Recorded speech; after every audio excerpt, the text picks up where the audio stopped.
tonight on CBS Sports Radio. This is the Zach Gelb Show.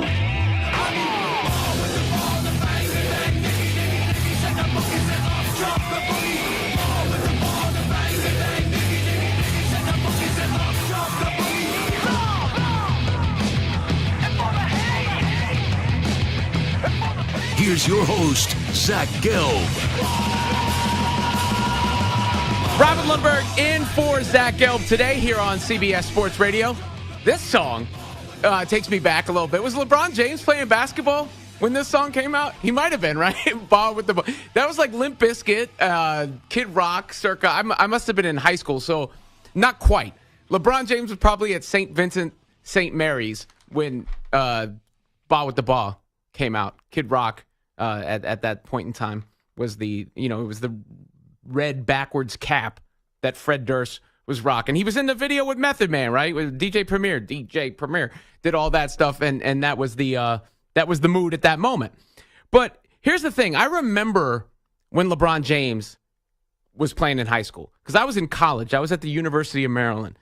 And I remember everyone saying at that point in time, this is the next guy. He's going to be the next guy. And I was a cynical kid, in a sense. I was an arrogant, cynical kid. And I remember thinking to myself in my dorm room, I'm gonna watch this game, and I'm going to tell them why they're wrong. And they got it wrong. And I went to a bar called Santa Fe Cafe. I don't know if it still exists, College Park, to watch LeBron James' first game. The high school game. And within 5 minutes, I was like, nope, they're right. I had to give it up because there was two things you saw with LeBron immediately. Number one, he was the most physically gifted human being who's ever lived.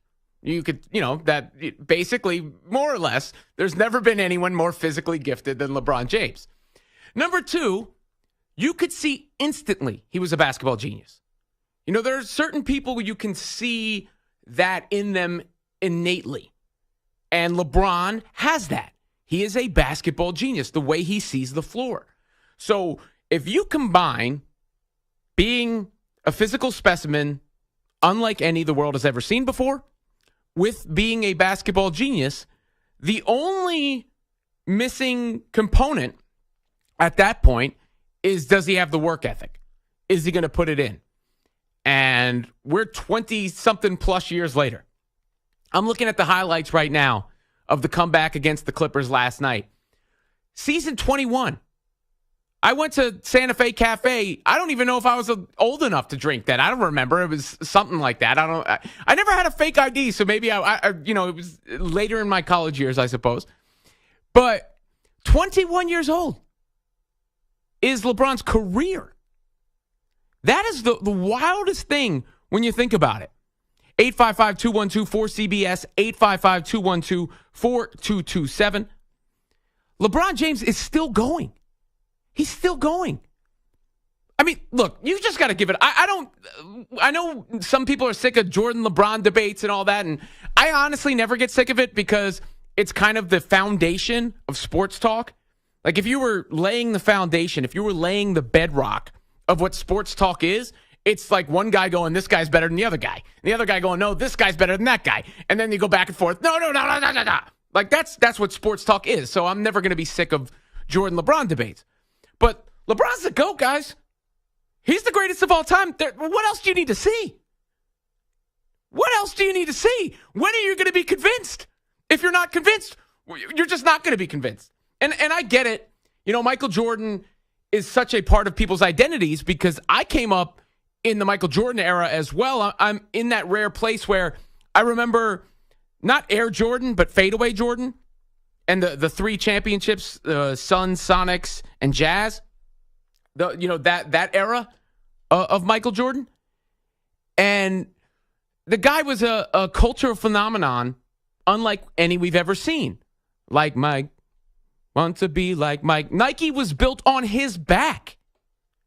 So I'm not taking anything away from Michael Jordan. And I understand how some people might hear the notion that anyone's better than Jordan and recoil going, no, how could you say that? How could you say that? because he was such a fabric of their being, right? Like, I get it. I get it. But, like, what else you need to see from LeBron freaking James? Comes straight out of high school, rookie of the year. Leads the Cavs. If you look back at that first Cavs tenure, they won 60-plus games back-to-back seasons before he left for Miami. While he was in Miami, the 4 years he's in Miami, the Cavs had the literal worst record in the NBA while the Heat went to 4 straight finals. LeBron goes back to the Cavs. They go to 4 straight finals. The Heat missed the playoffs that first year when he was gone. The Heat are the only organization that ever withstood him leaving because, you know, they have a real structure and a real hierarchy there and a real Heat culture, as they say. Then he leaves the Cavs. Again, they go to the gutter for a little while. And he goes to the Lakers. And all of a sudden, he wins a championship there too. And in the midst of that, you've got a 3-1 comeback against the Warriors to win that title. And now you've got what he's doing 21 seasons in. At 40, however old he is. Do you realize? I think the highest point per game ever for somebody in the equivalent season is 7. He's averaging more than that in the fourth quarter this season. And remember the narrative? LeBron's not clutch. He doesn't have the clutch gene, though. Yeah, okay. You know, LeBron has one blemish. If you look at his resume, I have his resume right here. It's very long. If you look at his resume, you can hear me checking out his resume. He has one blemish on his resume, and that is the 2011 finals against the Mavericks. He came up small in that finals for whatever reason, whether it was the power struggle with Wade at the time, whether it was the backlash to the decision in his head, whether it was the fact that his game wasn't refined enough where you could dare him to shoot jumpers at that point in his career. Michael Jordan doesn't have anything like that. And that's the one legitimate knock on LeBron as a basketball player and his career. But he responded to that and got better since then. And the entirety of his career, he's been clutch. Like, by every possible statistical measure, the guy's clutch. And last night, in the fourth quarter, he outscored the Clippers by himself. Not to mention, LeBron has the highest point per game average in the fourth quarter of anyone in NBA history, and he's averaging more in the fourth quarter this season than he's ever before. Think about that. I know you guys hear about him all the time, and there's almost nothing new to be said about it, right? Like, I get it. It's kind of an echo, appreciate the greatness. You probably hear that all the time. Like, what new spin are you going to hear? But you are, well, remember the old campaign, we are all witnesses? We are all witnesses. You might be annoyed by him. You might have issues with certain things or overexposure. And you have to remember LeBron was sort of the test subject for the 24/7 news cycle and social media. Really, it was the decision and right after. Remember that pep rally, the not 1, not 2, not 3. I think that was just meant for the Heat fans. And that was the first time I realized anything you do anywhere can be seen everywhere. And that, since that point in time, basically LeBron James has been discussed every single day by someone on some outlet. And we have a natural backlash to stuff like that. I get it. But we are all witnesses. You're watching the greatest basketball player of all time. You're watching the greatest athlete of all time. It is what it is. You could say otherwise, you'd just be wrong. 855-212-4CBS, 855-212-4227. Robin Lundberg in for Zach Gelb today here on CBS Sports Radio. Let's go to Daniel in Hawaii to get things started here on the show. Daniel, you're up with Robin Lundberg here on CBS Sports Radio. Yes, sir. I didn't think it was going to be that quick. Hey, man, I'd like to get people involved. Let's rock and roll. Okay. So back in the day, my kids went, you could look it up, tell your guy to look it up. They went to Willard High School in Ohio, North Central Ohio. And I think the year before we got in the Final Four, Division II. Division II basketball. And apparently we were pretty good. And St. Vincent St. Mary put us on their schedule. We went over to Akron and played those guys over in Akron. I went to the game. It was unbelievable. I think he was a junior, maybe a senior. I'm not sure. LeBron James, but he tore us up. Actually, the whole team was a really good team. The coach's son, I think, was in that team. But the thing I wanted to talk about is we live rural. Okay, so I'm not getting into black white, but we have one black kid on our team, about 6'2", and I'm telling you, he could have. He may not have stopped LeBron, but he would have been there right with him because the guy in track was the state record in 100 meters and 200 meters. So we know the guy's fast, right? He would have been in LeBron's face. But LeBron, what happened, he broke his 2 fingers on trying to dunk a ball at practice. The best, fastest guy on the team. So we're out. We didn't even have him anymore. So you didn't have the cavalry against LeBron James. I don't think it would have mattered. I appreciate the call. Look, LeBron James is 6'8". 6'8", 250, 260, whatever he is. He's Karl Malone combined with Magic Johnson combined with Michael Jordan. You know, you're talking about somebody unlike anyone we've ever seen before, and that goes all the way back to high school, and you're talking 20-something years since then. I mean, I've stood next to LeBron. Remember, you also have to deal with the expectations he had upon himself. He was dubbed the Chosen One. It was, Sports Illustrated, the cover, Chosen One. He has it tattooed across the back of his shoulders. I remember when we were trying to recruit him to New York when I was working at local radio in New York with Max Kellerman's show back in the day. We used to do this bit, the New York Cavs of Cleveland, because the Knicks were so bad at that point in time. We took to rooting for the Cavs, and we were trying to recruit LeBron to New York. And I went into the locker room as a New York Cavs of Cleveland reporter, and I tried to get an interview with LeBron. It didn't happen. Ben Wallace almost killed me. And Wally Zerbiak gave me a good soundbite. Now, he eventually wound up in sports media, so you see how that works out. But you're talking about, an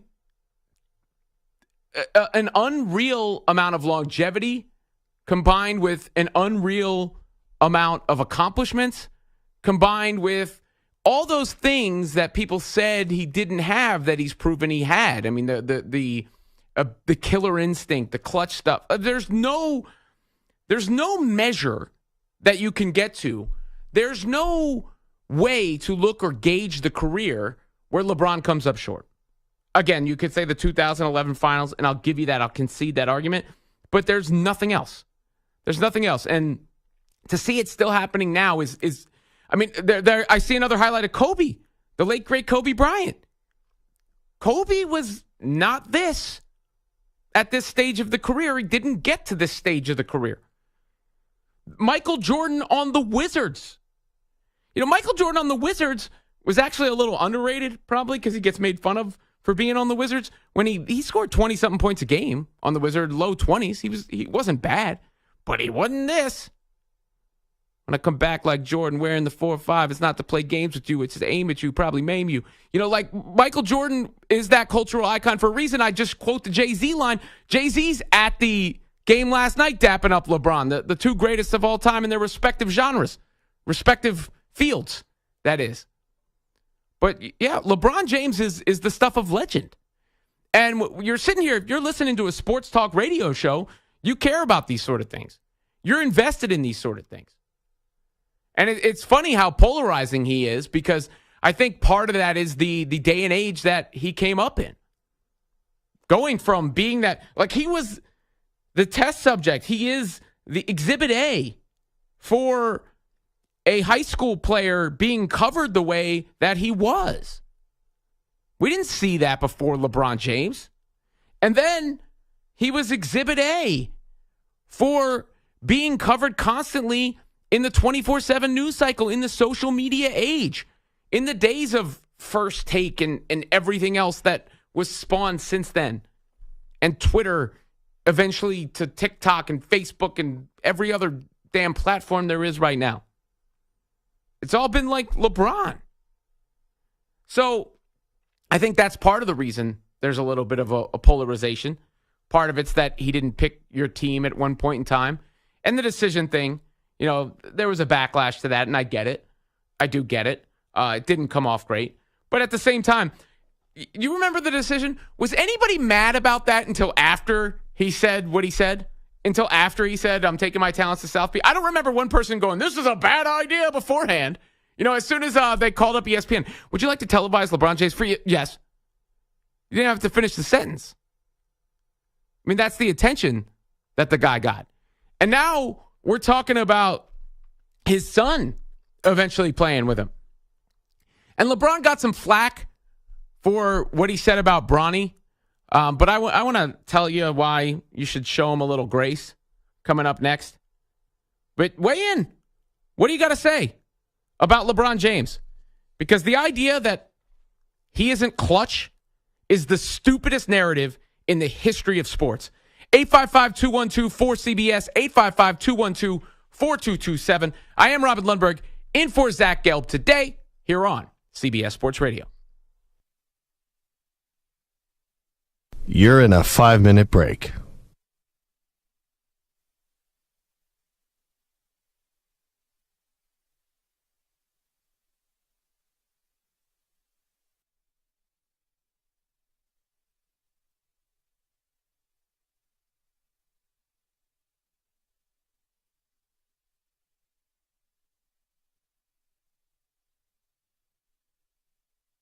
Four minutes, 30 seconds remaining.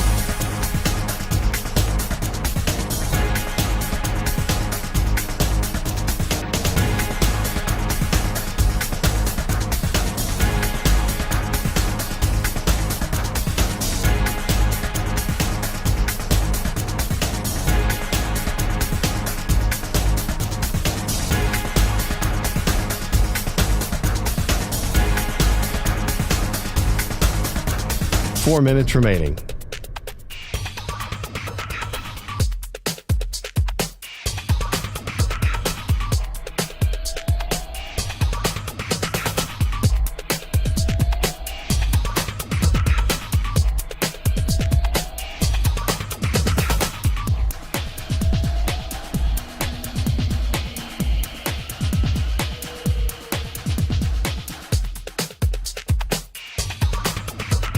Three minutes, 30 seconds remaining.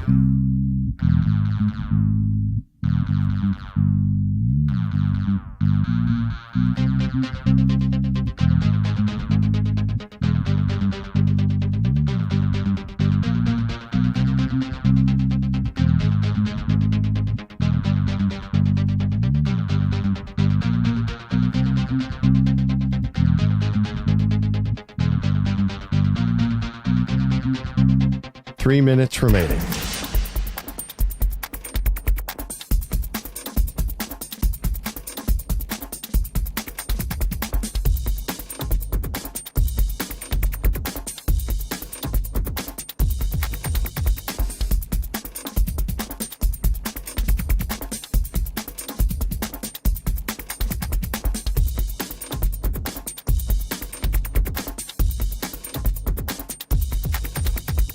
Two minutes, 30 seconds remaining.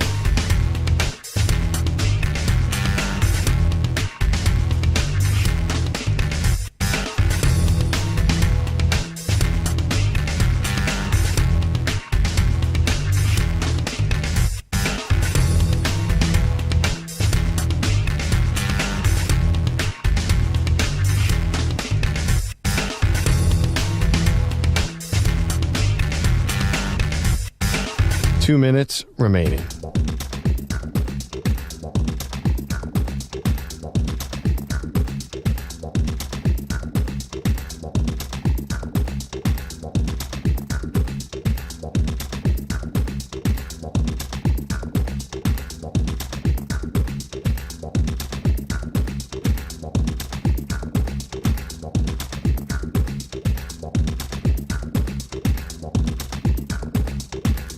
One minute, 30 seconds remaining.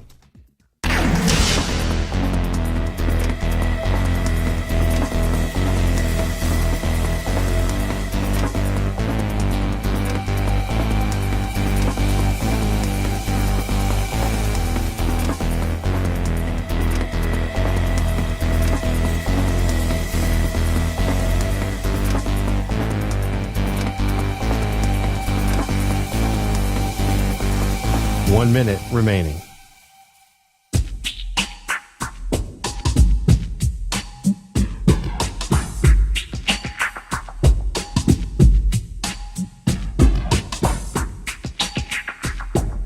45 seconds remaining.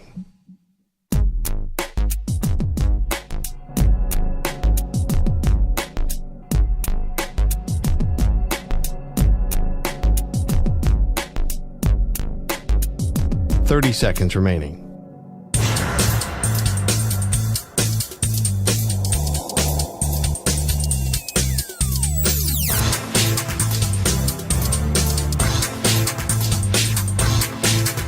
15 seconds.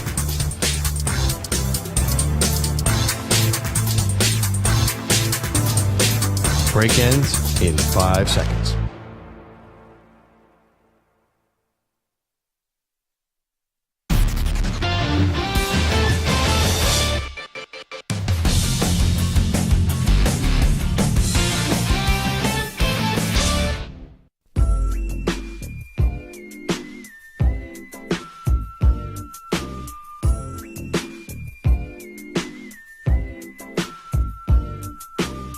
Now back to the Zach Gelb Show.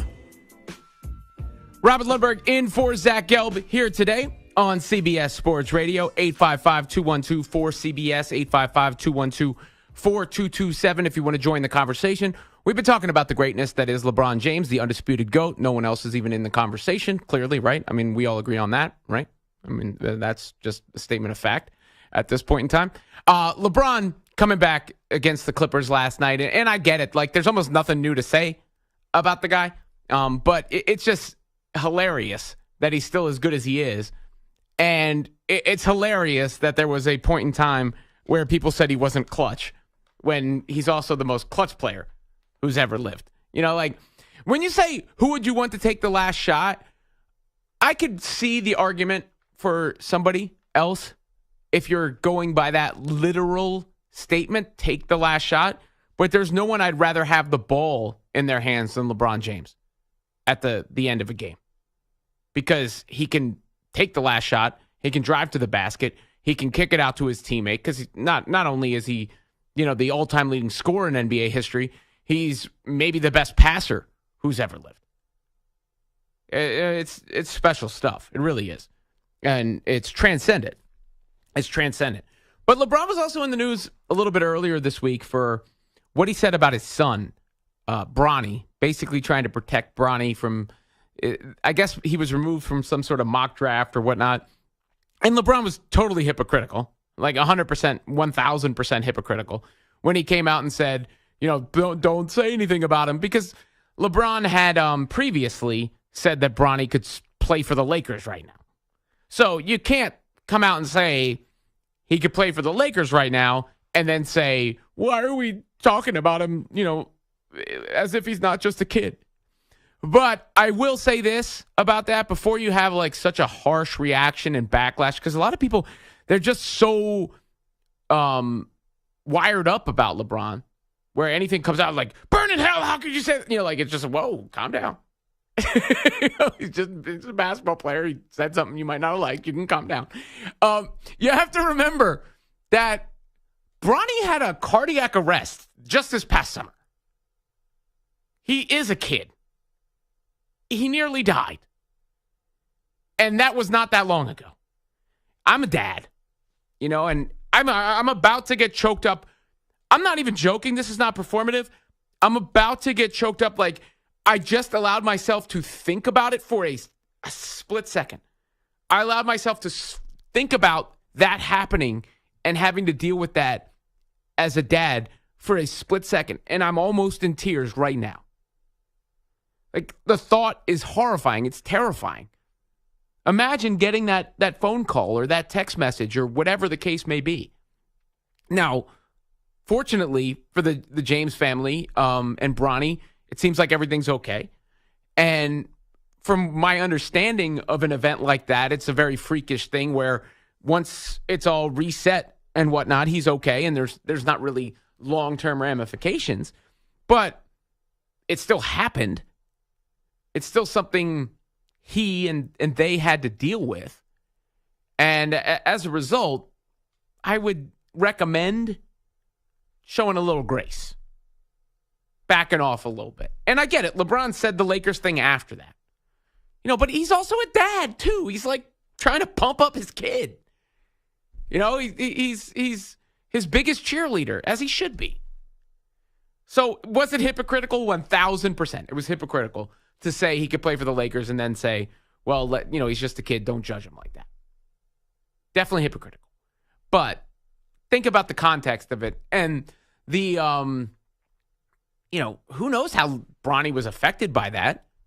It delayed him getting back on the court in the first place. There's going to be a mental toll that takes, as well as the physical toll to get yourself right. And Bronny was never evaluated as some sort of top-tier prospect. There was never a point in time where we were talking about him as a guy who was going to be a top 5 pick or a lottery pick or anything like that. I mean, I think the highest I ever saw him projected was late first round. And then there's the aspect of, if you get him, do you also get LeBron? And that's part of the equation as well. But, I do think you have to sometimes remember that these are human beings. Even, LeBron James is a human being. He might feel larger than life. He's certainly not perfect.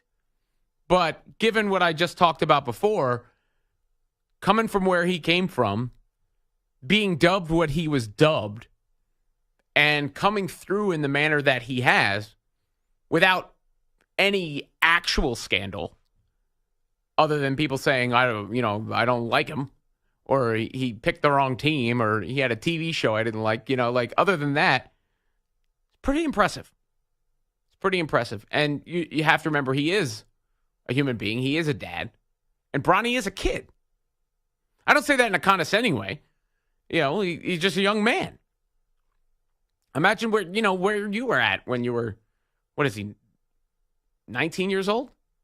18, 19 years old?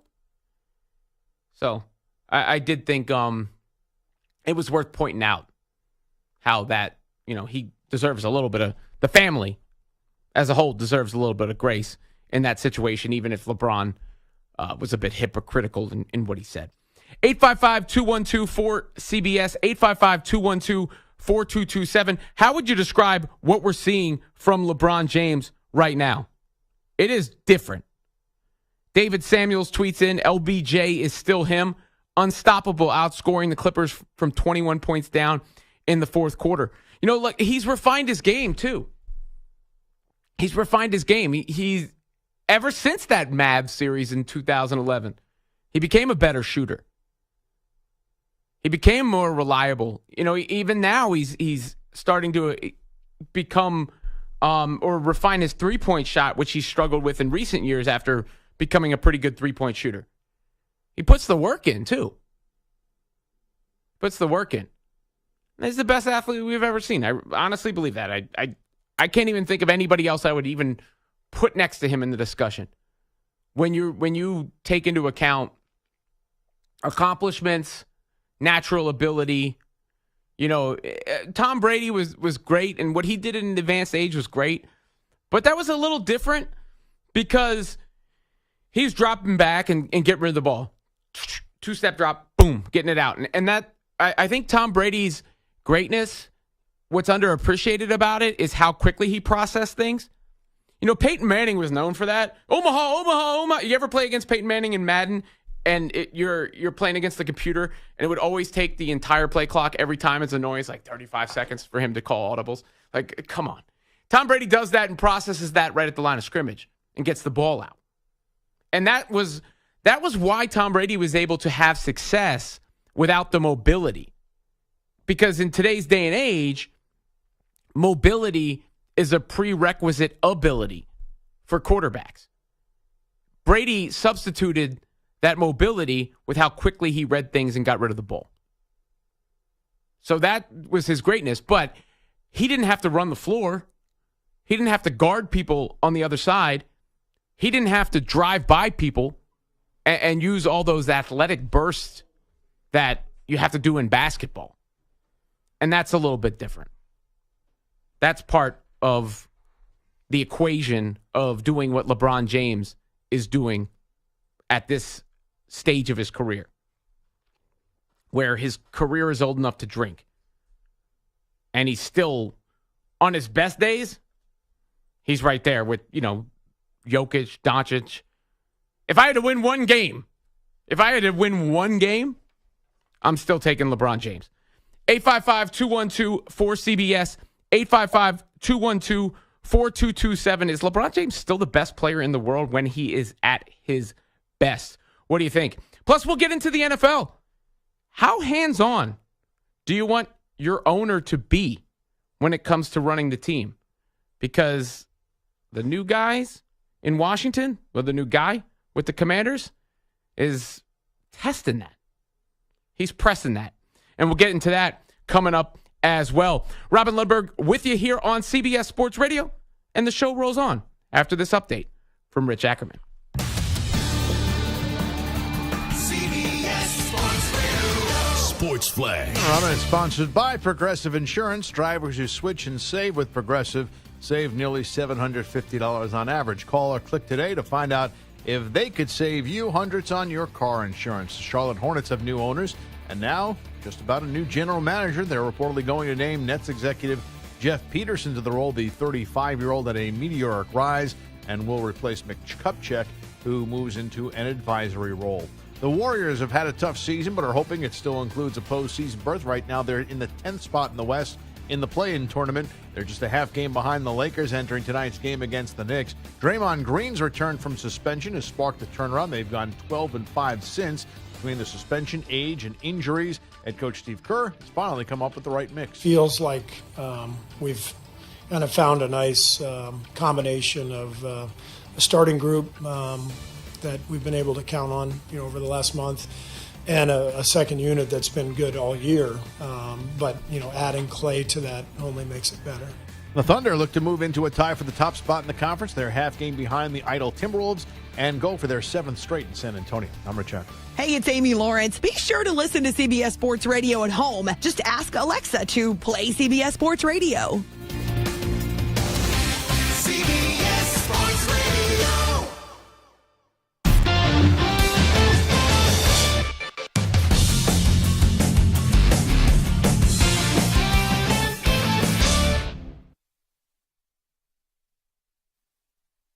You're in a 5-minute break.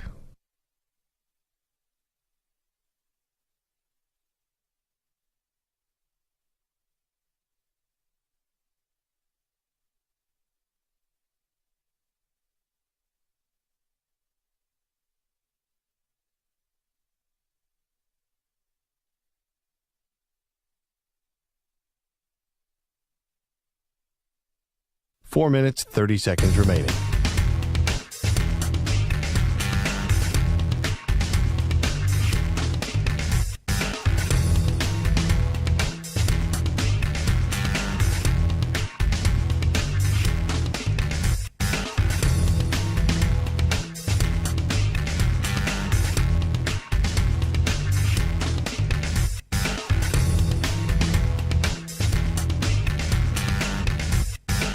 Four minutes remaining.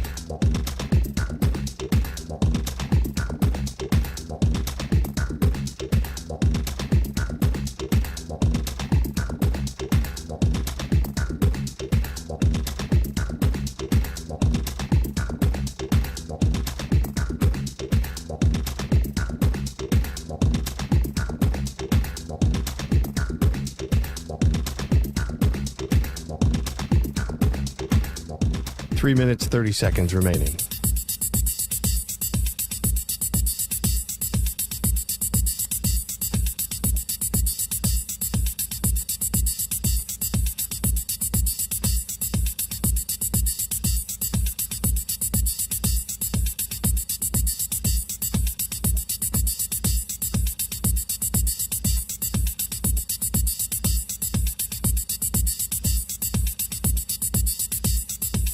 Three minutes remaining.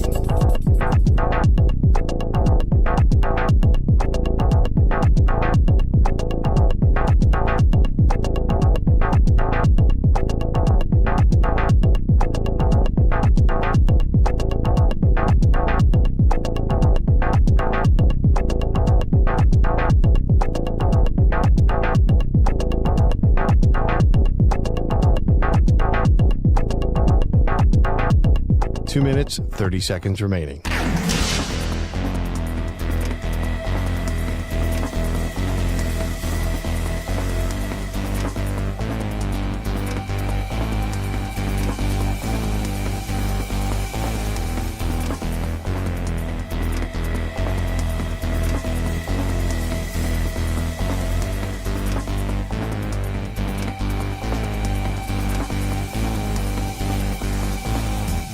Two minutes remaining.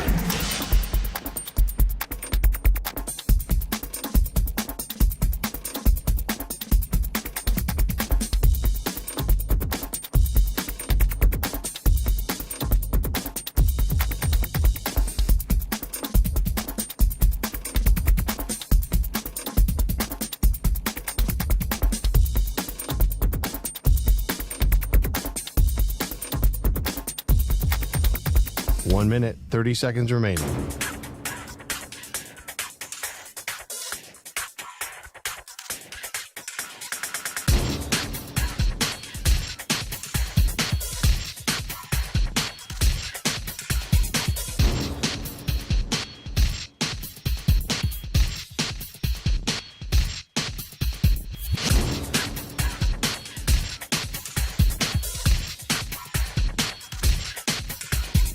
One minute remaining.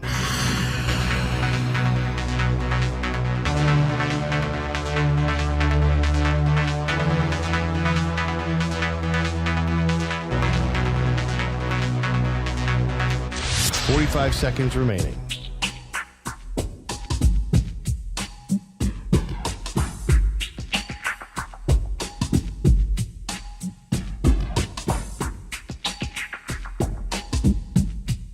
Thirty seconds remaining.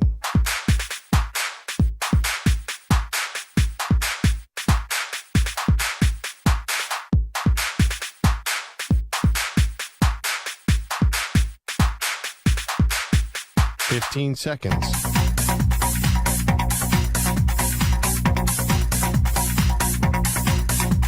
Break ends in 5 seconds.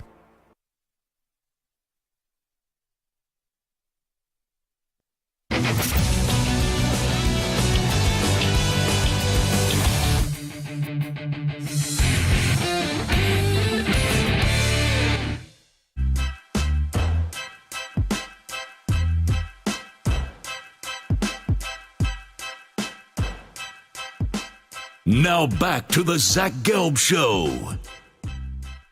Robert Lundberg in for Zach Gelb today, and this portion of the show is sponsored by the new Hyundai Tucson, available with complimentary class-leading Blue Link Plus. Now it's easy to use your phone to control your Tucson. We were talking about LeBron James and his longevity. They were just playing Hard Knock Life, 1998. I mean, Jay-Z and LeBron have some things in common. They're goatness in that regard. I mean, I remember Jay said, 7 straight summers, critics might not admit it, but nobody in rap did it quite like I did it. And that was a long time ago when he said that bar. Kept going and kept going and kept going. And that's part of the greatness of that longevity. You have to appreciate that. Now, you got people who are about to just start their career in the NFL. To go over that, I'm joined now by Chris Trapasso, CBS Sports NFL draft analyst. And Chris, I keep hearing that this is one of the most highly regarded drafts in a long time. Is that accurate? Is that the sense you're getting? 100% true. Because of the quarterbacks, that you have the top-end talent that we're going to see probably those three big, Caleb Williams, Drake May, and Jane Daniels go very early in the draft, and they're viewed as a consensus of being premier talents. And then there's the wide receiver class that's really good. The offensive tackle group is great. There's not a Myles Garrett or a Joey or Nick Bosa type at the edge rusher spot, but it's a very deep class throughout the first round and into the second and third round. So those sexy positions are as good as they've been collectively in the last 4 or 5 years. Now, you also are seeing players take a little bit of a different approach, right? I mean, I think most notably it's Marvin Harrison, who is not preparing for the combine stuff as much as he's preparing for his NFL career. How much different is that evaluation process when you have such highly regarded talent versus when you have guys who are more trying to prove their merit in the draft? It's definitely different that those marquee talents at the top, and like we're saying this year, there's more of that than normal. Like none of those top three quarterbacks are working out either. Malik Neighbors, who's to some people, including myself, actually the best receiver in this class. Marvin Harrison Jr. is also elite. They're not working out. So 5, 10, 15 years ago, everyone worked out, and you could get those numbers right from the combine. Some, including Marvin Harrison Jr., aren't even going to work out at their pro days. They're just going to say, look, watch my film, and then you decide if you want to pick me or not. And like you were hinting at, it just gives that floor to the second wave of quarterbacks, the Bo Nix, the Michael Penix, those type, J.J. McCarthy from Michigan, and it's a really, really deep wide receiver class. So if you're those players, you definitely can step into the spotlight when otherwise you would kind of be an afterthought. So it just, to me, it's good for the combine because there's 330-plus players here, and it's easy to fixate on the top. But with a lot of those guys not playing, we definitely get a sense of, oh, yeah, there's a lot of depth at these marquee positions. Now, how do the evaluators treat it? Because we know we're learning more and more over the years that this is obviously not a perfect science, right? Brock Purdy gets drafted, last pick in the draft. Zach Wilson makes one impressive throw in his T-shirt and shorts, and now, what's going on with his career. How do the evaluators adjust? What is the process? How does it evolve over the years? It's been something with next-gen stats and the fact that teams have the ability to really see how fast someone can run on a football field as opposed to just in the track in Indianapolis here at the Combine. But I do think it certainly matters in terms of where a player will be slotted. Like, let's say a receiver, for example. You don't see many receivers who run nowadays in the 4.5s go in the first round. So when they work out later this week, after that, we can get a sense, okay, this receiver A and B, they're probably going to be first rounders because they had a 40-inch vertical and they ran 4.3. And just in round one historically, and even over the last decade, as the analytics movement has really taken over in the NFL or has become a bigger part of the NFL, I should say, than it was a decade ago, you look at the first-round players, and they're usually the best athletes that had the biggest workouts here in Indianapolis. Robin Lundberg talking to Chris Trapasso, CBS Sports NFL draft analyst here on CBS Sports Radio. Now, when we talk draft, when we talk the sport really in general, it generally boils down to the quarterbacks. That's, they're the most familiar to the casual fan. And in this draft, obviously, you've got Caleb Williams, but you've got Jaden Daniels and Drake May. How close do you think those guys are together, and how much do you think it might be Caleb Williams and everybody else? I think they're pretty close, and I have kind of a different answer from what I think the league or most of the league is thinking. I mean, all it takes is one team to kind of change the opinion of a specific prospect and pick him earlier. I think Drake May is very close to Caleb Williams. I have them graded very, very closely in my scouting grade book. It feels like, though, here from the buzz in Indianapolis at night going out to the restaurants and bars and kind of mingling, that the league actually views Jaden Daniels as someone that is very close to Caleb Williams, and that the Commanders, if they can't get up to one and reunite Caleb Williams with his USC offensive coordinator, Cliff Kingsbury, that they would be fine with Jaden Daniels at number 2. Now, you also, with baked into this, it makes it so mysterious and fun, is it's starting of lying season where there's that buzz can be artificial during Combine Week. Maybe it's legitimate, but it feels as though from the most people I've talked to that at least the teams that matter at the top that are making the picks, it might actually be Jaden Daniels and Caleb Williams that are viewed pretty closely. Williams, to me, is the best quarterback, and that is the consensus, but I don't think there's a huge gap between him and whoever is the number 2 quarterback in this class. So is that because the other guys are rising, or has he fallen at all, even a little? I mean, obviously he's still regarded very highly, but were there any of the, the things that happened towards the end of that USC season that knocked him down a peg, or is it the other guys that are rising? It's a little of both, and it's good that you point that out because for as much as me, I'm just watching the film. I'm not in the interview rooms with the team, so I don't know Caleb Williams and what makes him tick. But like you mentioned, at the end of the season, there were some things, and that, his dad coming out and saying that he, wants stake in the team, but it's not even allowed by NFL rules. Like, those things have kind of popped up a little bit. But I also think that this is not just, hey, Drake May and Jaden Daniels are moving up closer to Caleb Williams because of all, maybe some character stuff with him. they're really good prospects in their own right. Like Drake May was pegged as a top half of the first-round pick, like after his freshman season at North Carolina. And Jaden Daniels was, the number one recruit coming out of high school when he went to Arizona State, was good early, started early at Arizona State, and then had 2 awesome seasons at LSU. So they are very good prospects in their own right. Now, as far as the non-draftees or prospective draftees, what is the talk around Justin Fields, and who could be traded, of course, and Kirk Cousins, who I believe is a free agent? Yeah, that it feels like the Chicago Bears are probably going to trade Justin Fields. Now, that's not anything that's a groundbreaking statement, but there was nothing here in Indianapolis the first couple of days that was a thought that, oh, hey, they're going to hang on to him, they're going to trade out of number 1 again. It feels like they're going to just say, look, this would be the best case scenario for both sides. Just Justin Fields gets a new start, the Bears get their young quarterback. I mean, remember, their GM Ryan Poles, for as much as he supported Justin Fields over the last 2 years, he didn't pick Justin Fields. And we see it all the time that a GM eventually, at least by year 3, wants his own guy. And I don't blame him for that. I think Justin Fields has made plays, but hasn't done enough for someone that has no ties to him previously to sign him to a big deal after the season. As far as Kirk Cousins goes, I think for a guy who is maybe the best at getting paid to play football in NFL history with all the fully guaranteed deals, I think there's going to be a pretty hefty market for him, whether it's the Pittsburgh Steelers, the Atlanta Falcons make a lot of sense, because with him, we're talking about all these quarterbacks with the draft. We don't know if they're going to be good. There's so much mystery. Teams know what they're getting with Kirk Cousins, that even though at his age, coming off the Achilles, he's going to give you 67% completion, 4,000 yards, not make a lot of mistakes, not create outside of the pocket very much, but do what the offensive coordinator wants him to do. And there are still probably more teams that need a quarterback than there are quality quarterbacks in this class. When you talk about Justin Fields, and you were mentioning where you're grading players coming in, where would you attach his value as far as what could be returned in draft capital if you were the one who was, a suitor for his services? Sure. I think start with a late day 2 pick. I mean, there's been a couple of these type of trades over the last 3 or 4 years.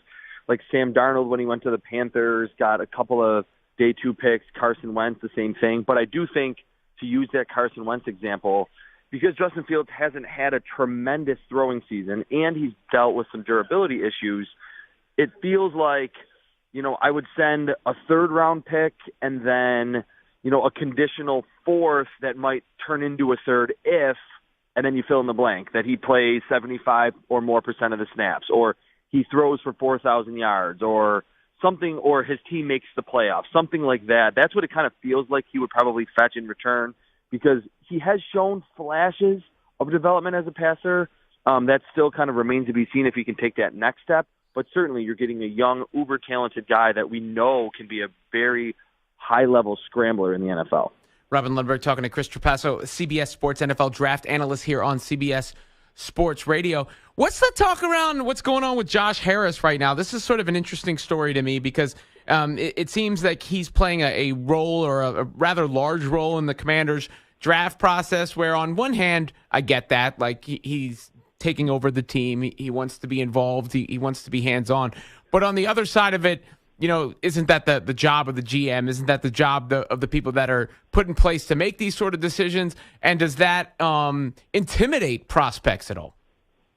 That's a really good question, and I kind of fall in the middle on it, and people I've talked to throughout the week here feel the same, that you meet one guy, he says, I don't think the owner should be anywhere near the draft room or interview room, and then the other kind of contingent says, hey, this guy paid billions of dollars for this team, he should be able to do whatever he wants.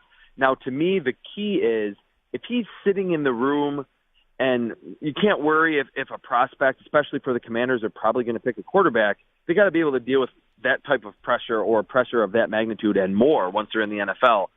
As long as when the season starts or after next season, we don't hear that, let's say the Commanders loved Jaden Daniels, the GM wanted him, the coach wanted him, and then Josh Harris is like, hey, I'm the owner, let's pick Drake May. Like, as long as there's not that type of, hey, I'm the owner kind of big timing, then I think it's completely fine for the owner to just be involved and say, yeah, I'm going to sit back here in the back of the room, or maybe even with the GM and the coach, but I'm not going to be the one that's making the decisions. That's why these guys were hired. Adam Peters coming over with a sterling reputation from the 49ers. See, yeah, I just don't buy that it ever works that way, because I've been on too many damn email chains where, like, the boss weighs in and then everybody's like, oh, what do you want us to do, sir? You know, like, they reply to that right away. Yeah. So they're going to do whatever he says, right? I mean, isn't that what is that not what happened with the Panthers and Bryce Young to a certain extent?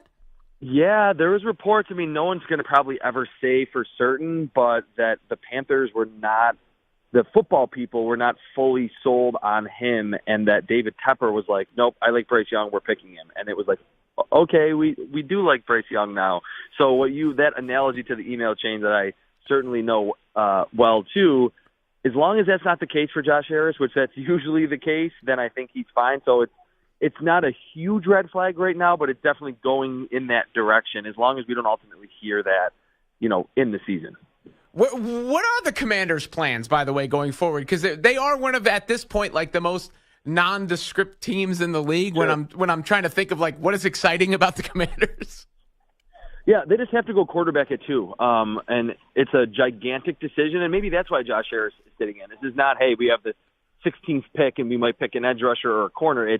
This is me as the owner in my first full offseason as an owner, making a huge decision that has, for him, from a money side, has such a huge impact on ticket sales, on primetime games in the future, on merchandise, everything, getting that quarterback right. So maybe that could be it. Maybe I'm being overly nice to that situation, but I think that's what they have to do. And as we saw with the Texans, a team that going into the draft last year, we were like, man, the Texans are that nondescript team. Like, they've really become a dumpster fire post-Bill O'Brien era. They draft C.J. Stroud, they trade up for Will Anderson, and then they're in the playoffs. So I think that's somewhat of an outlier situation, but that's what teams like the Commanders with a number 2 overall pick are ultimately looking to do. Is there anything else that you are keenly watching right now, keeping your eye on as draft season approaches? Any storyline that we should know about? Yes, J.J. McCarthy, that I like him. He's my quarterback 4. I have him graded like in the middle back portion of the first round. The buzz here in Indy was that and I keep saying the league, which it doesn't mean that every single team thinks this, but there are maybe more teams than expected like him a lot more than the media does, and that he could be, I don't know if he'll jump someone like Drake May, but we've seen crazier things happen, but just that to see if the buzz and the ascension happens for Michigan's J.J. McCarthy, and he's actually, gone at pick 11 to the Vikings or at 12 to the Broncos, or maybe even earlier than that. That's interesting, yeah, because he never blew me away on the college level, but sometimes there are quarterbacks that do what he does that do better when the talent around them is higher. Correct, and he was not the focal point of the offense. They played great defense in Michigan. They wanted to run the ball 50 times a game, but he was a big recruit. The arm talent is there. He's got NFL caliber size, and I think that's what the NFL, or again, some teams like about him more than we are expecting, that he's kind of like a moldable ball of clay that in, like you're saying, with better receivers in that situation that's a little better and more conducive to throwing the football, that he can actually be a better pro than he was in college. Chris, really appreciate your time and insight today, man. Thank you. Thanks, Robin.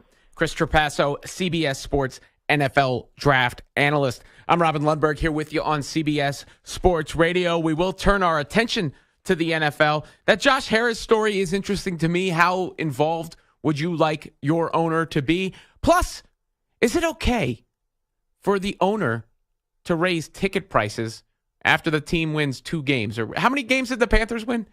Was it 2? Yeah, it was roughly 2, give or take. Who cares when you win that few games? Is that okay? Or should the fans feel like they had their face spitting in?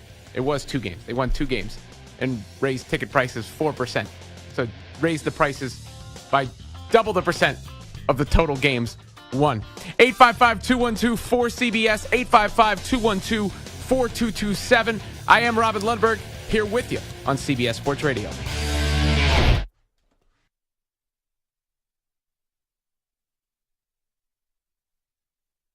You're in a 5-minute break.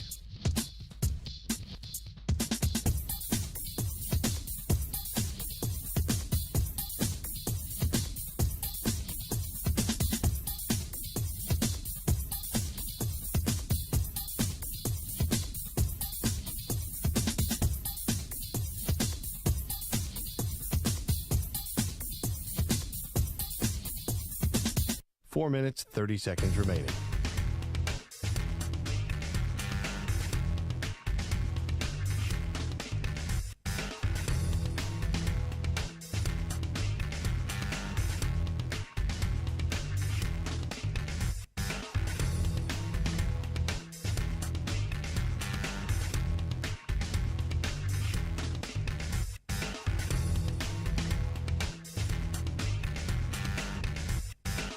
Four minutes remaining.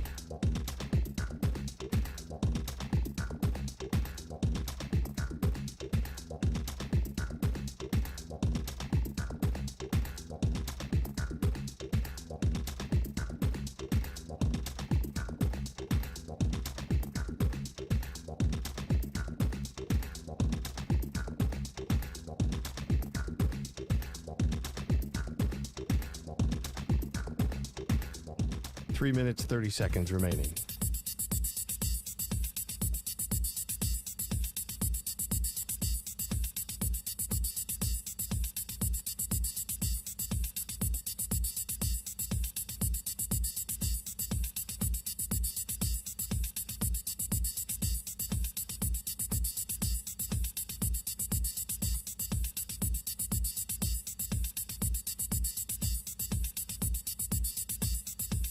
Three minutes remaining.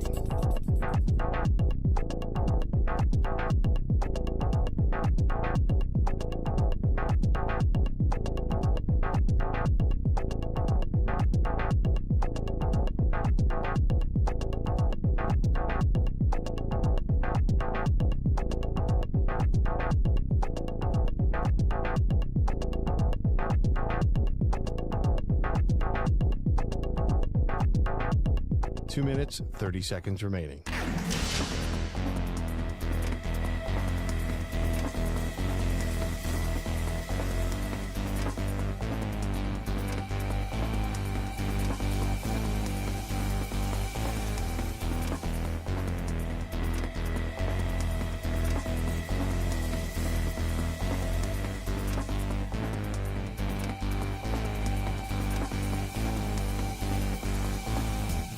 Two minutes remaining.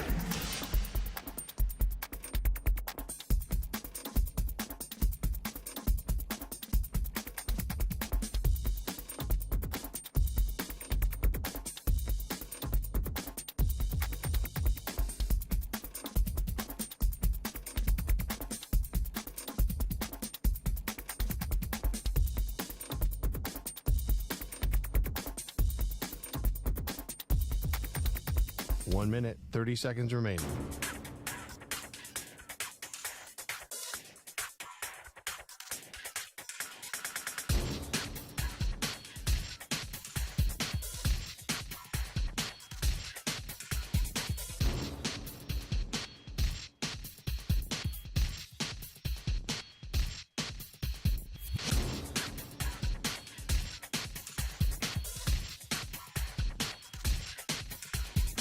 One minute remaining.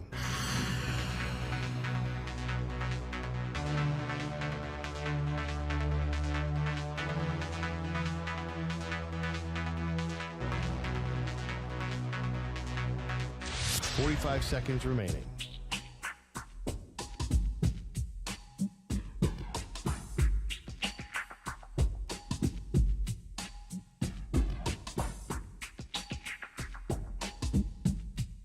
Thirty seconds remaining.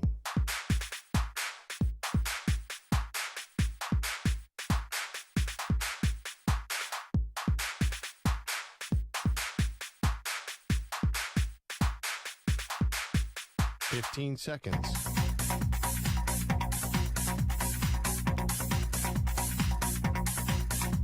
Break ends in 5 seconds.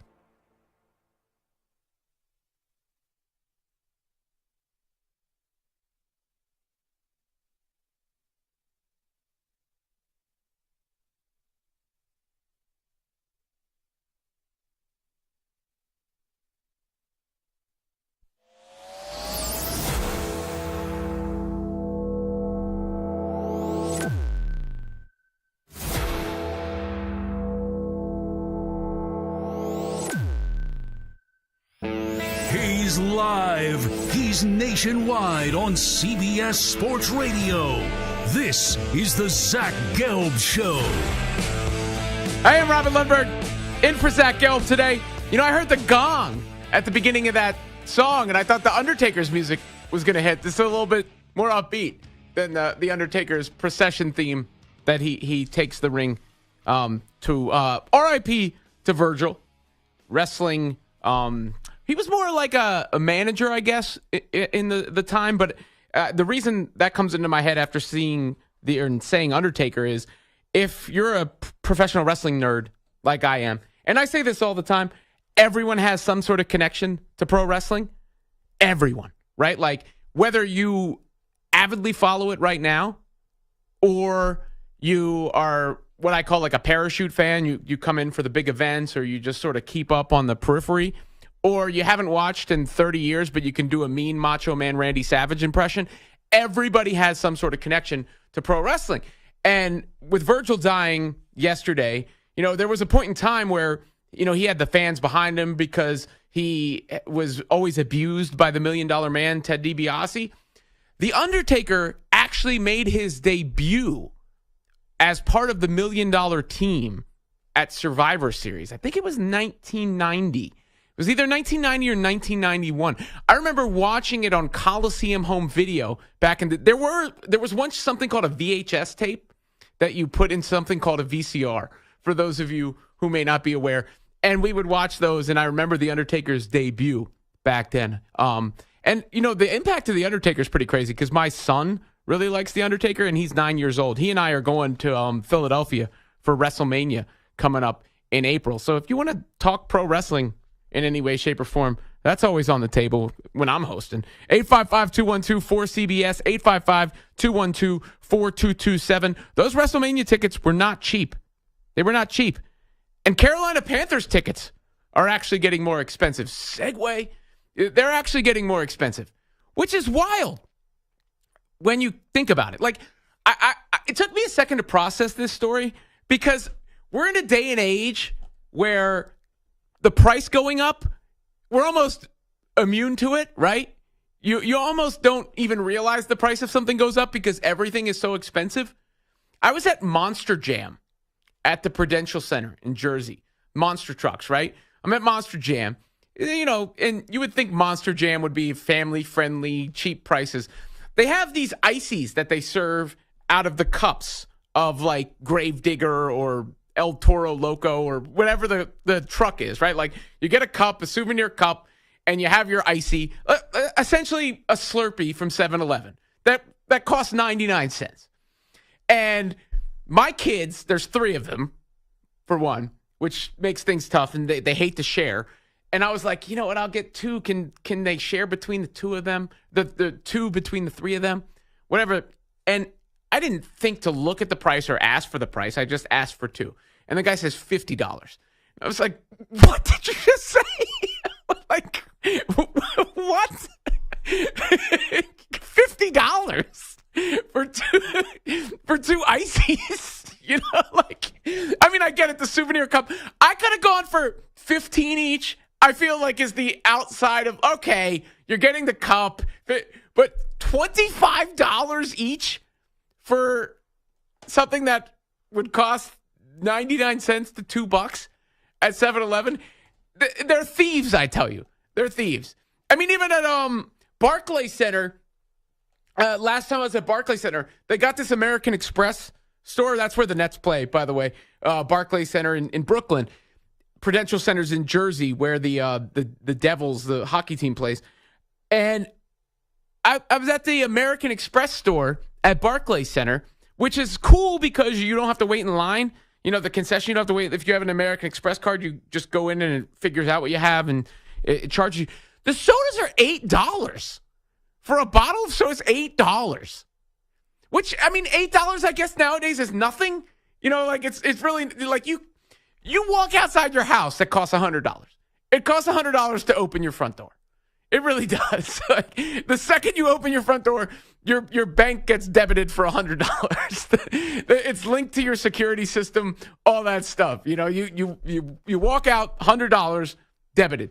So when you see a price go up on something, it's not really that shocking. It's not really that surprising. It's just like, oh, yeah. But then you think about it for a second and you say the nerve of it is. How rich is the Panthers owner? He's the guy throwing drinks on people, right? Like, how rich is this man? What is David Tepper's net worth? Let me look this up. What did they do before the internet? Like, remember, there used to be like talk radio shows, and how would the producer even find this information? $20 billion. The man is worth. This is the sound of me. I hope it doesn't break. Throwing my phone down. $20 billion. You know how much money that is? That is an amount of money that cannot be fathomed. It really cannot be fathomed, $20 billion. How do you even get $20 billion? What do you need with $20 billion? I swear, I say this, people don't, there's nothing I could do with $20 billion that I couldn't do with $10 million. There's no difference.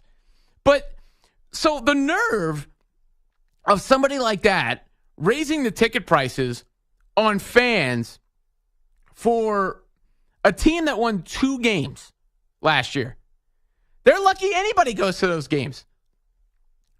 I think the funny thing is, we're actually in a day and age where the live event is being more cherished now than it was.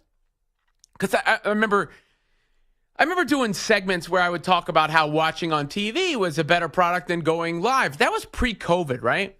That was because the TV experience has gotten so good. You got every TV is nice, and the picture's great, and you got the broadcast quality, and you can watch other things and all that, particularly NFL, where you might want to watch more than just the one game, and you want Sunday Ticket or Red Zone or what have you.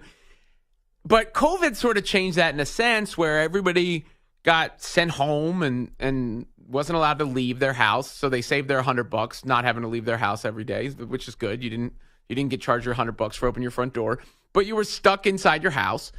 And now that you're allowed to go back into the universe, back into the wild, the live event has an increased value. I think we sort of, hell, it's the reason I'm in the studio right now, right? Like, I'm in the studio today. Right now, you could see me on which camera's got the YouTube going on?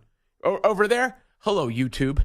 How are you? You know, I'm in the studio today because I wanted that energy. I wanted to see Stu and Jack on the other side of the glass. I haven't said on the other side of the glass in a long time.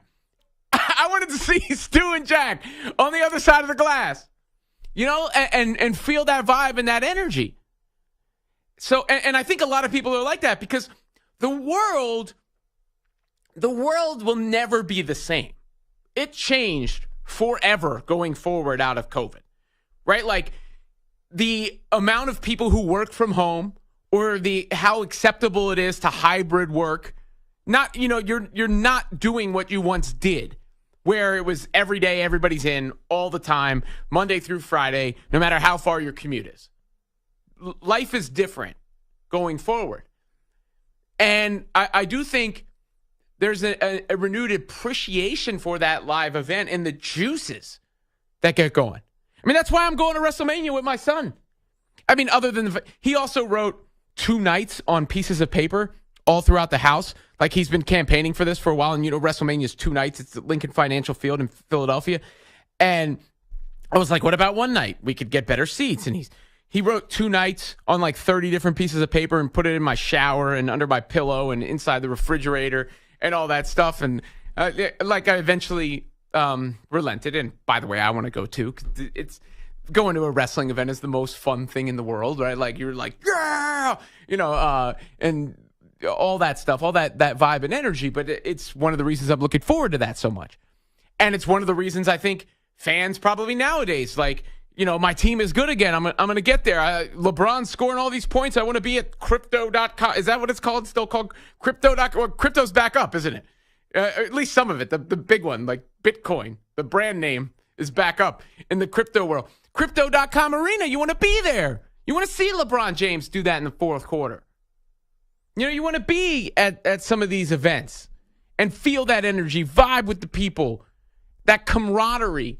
that shared experience. So I think that's being valued again. But it still takes some nerve, even with that said, for the Carolina Panthers, of all teams, to raise ticket prices. I mean, in the grand scheme of things, is it going to be that much different? It's 4%, right? How much?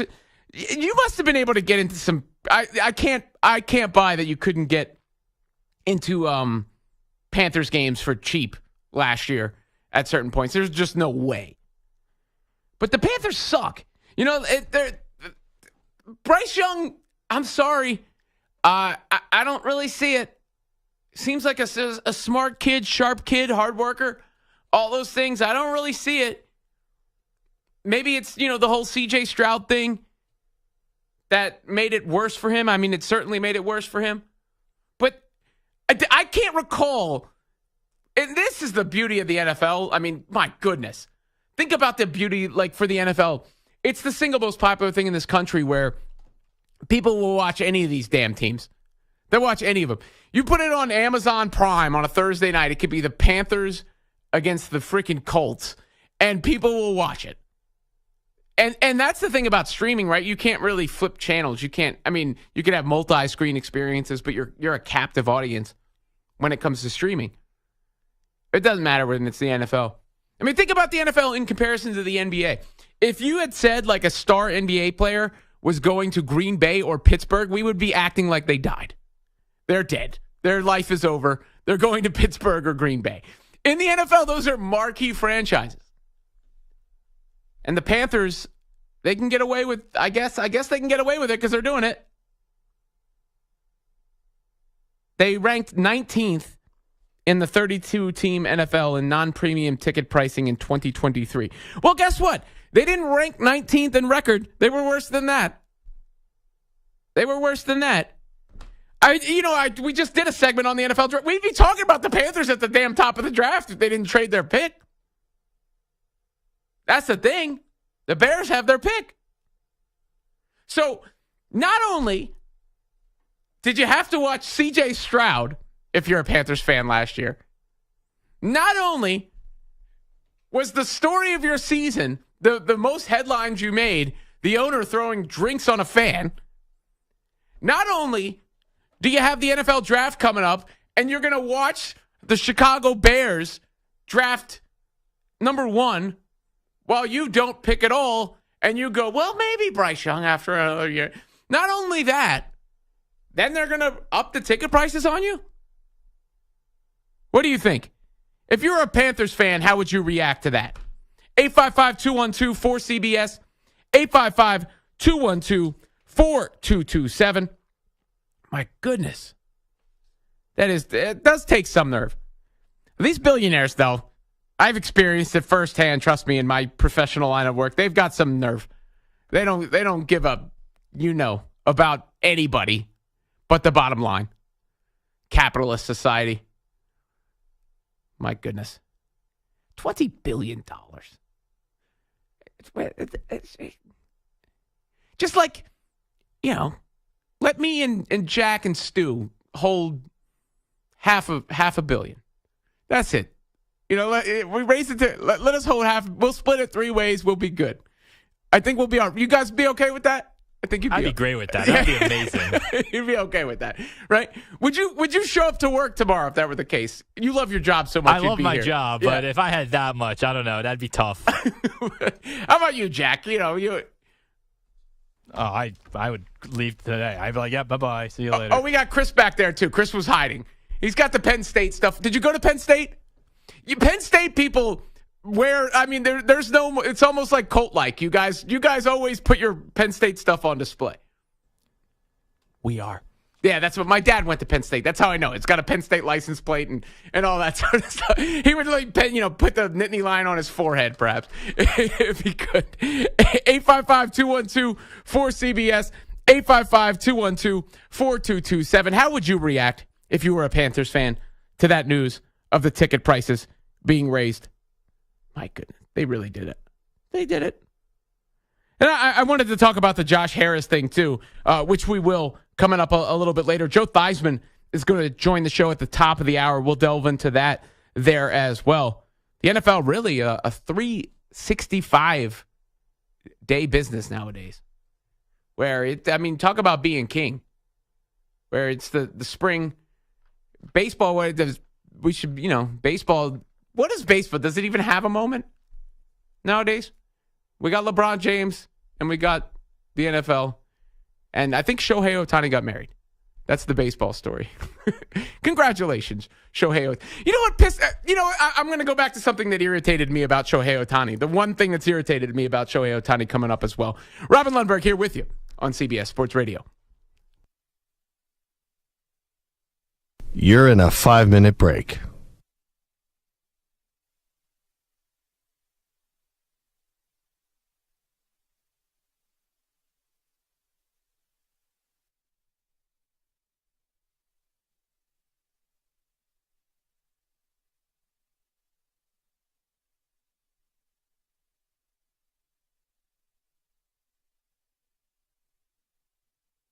Four minutes, 30 seconds remaining.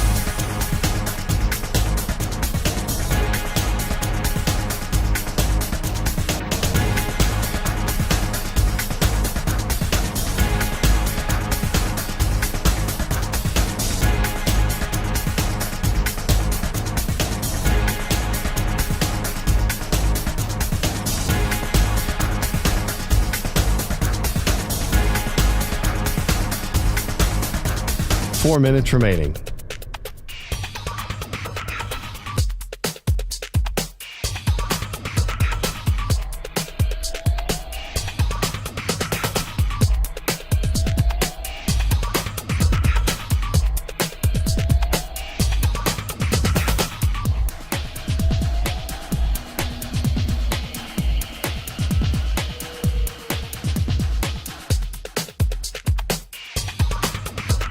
Three minutes, 30 seconds remaining.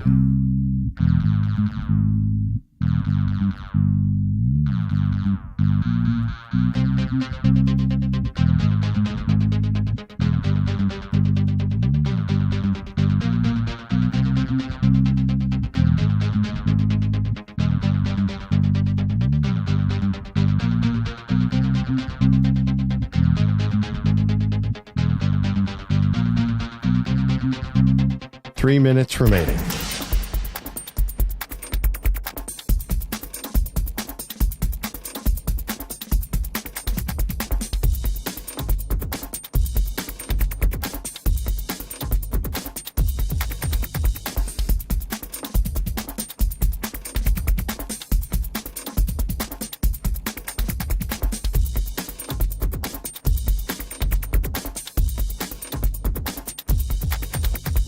Two minutes, 30 seconds remaining.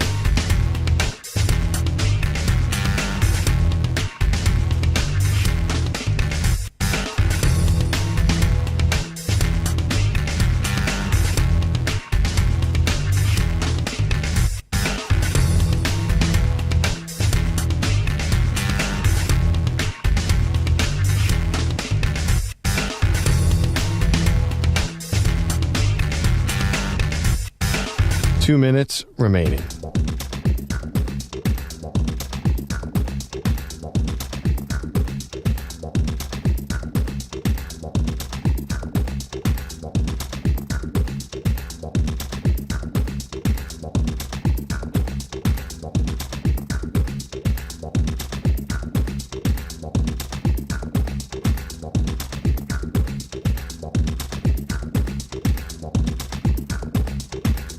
One minute, 30 seconds remaining.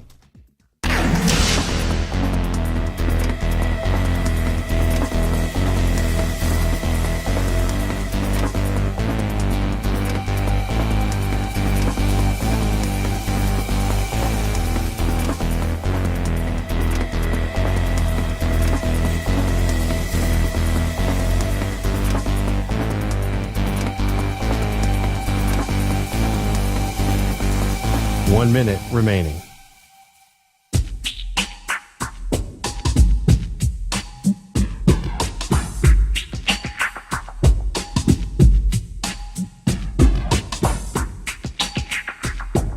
Forty-five seconds remaining.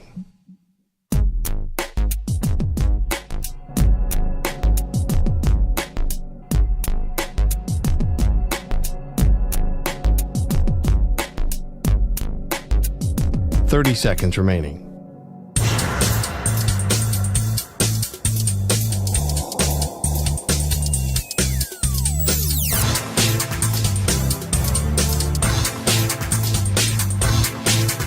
Fifteen seconds.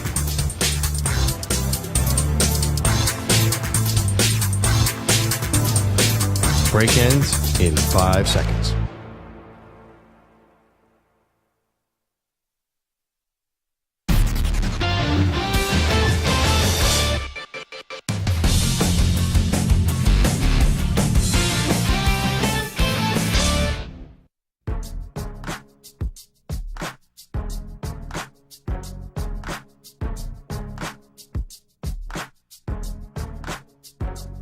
The Zach Gelb Show is on the air across the nation on CBS Sports Radio. Here's Zach Gelb. I am Robin Lundberg in for Zach Gelb today, and this portion of the show is brought to you by Wesley Financial. Stuck in a timeshare and want out? Contact Wesley Financial Group now and get a free timeshare exit information kit at wesleyfinancialgroup.com. You know, always good to get the financial advice and the like, but if you're David Tepper with $20 billion, you don't need it. You can just do whatever you want. And Shohei Ohtani as well. I mean, he's not as rich as Tepper, but he got married. And first of all, congratulations to just Shohei Ohtani. You know, I have no ill will towards Shohei Ohtani. He's an unbelievable player. And he got a $700 million contract over 10 years. But while I was ranting on these rich people, the one thing that did irritate me was, remember when Shohei Ohtani gave Joe Kelly's wife a car? He just like, here's a Porsche. And people are like, oh, wow, this is so heartwarming. And I was like, no, it isn't. It just shows these people, everybody's too rich. Where he's just like, oh, you know what I'm going to do? Buy a $70,000 car. Just give it to you on a whim. Because it doesn't mean anything to me. When it would be life-changing for most people out there. I don't know. Maybe buy some Panthers tickets with it next time. It's $70,000. Everything. I'm not over the Monster Jam prices that I was charged for the slushies. $50. Two of them, $50 a pop. It is wild. It is wild in today's day and age. You know, but I guess it is what it is. It is what it is. And the NFL is in draft season right now. And I talked about the Josh Harris story a little bit. He is apparently involved in the draft process for the Commanders.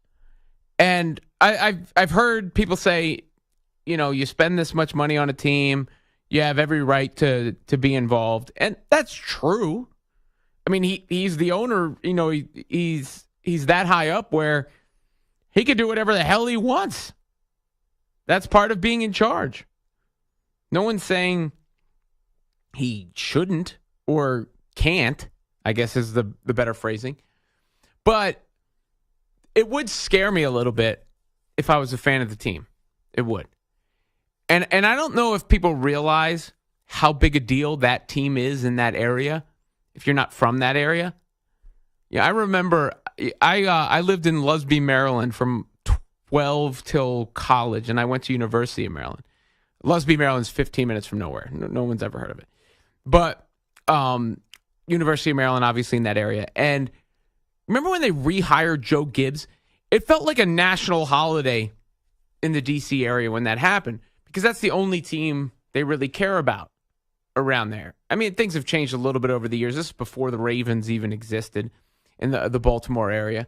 But it was all Washington football team all the time. So there is a passionate drumbeat of support for that team and that franchise. And it would concern me if I was a Commanders supporter, simply because, one, I think players would be a little intimidated. If you're a player, if you're a prospective player, do you want the owner involved in the process? I don't know. You know, I feel like in that lead up, it's basically like a job interview. It's the equivalent of a job interview. You want it to be as relaxed as you possibly can get it. And then if you're a fan of the team, you don't want the owner so involved in the process where they might overrule the people who know better. Generally speaking, the less the people at the top are involved, the better. Just because it means the operation is being run well and run smoothly, and people are allowed to do their job. And I compare that to the Panthers because all the reports were that Tepper was high on Bryce Young. And if the owner wants to do something, it's going to happen. I mean, we've all been a part of power dynamics in the workplace, right? Forgetting the owner, but even when the manager says something, you see all the other people jump. Be like, great idea, Bob. Oh, wow, we're going to get that done for you very quickly. Like, everybody just falls in line in that sense. And you're not going to get, it takes a lot of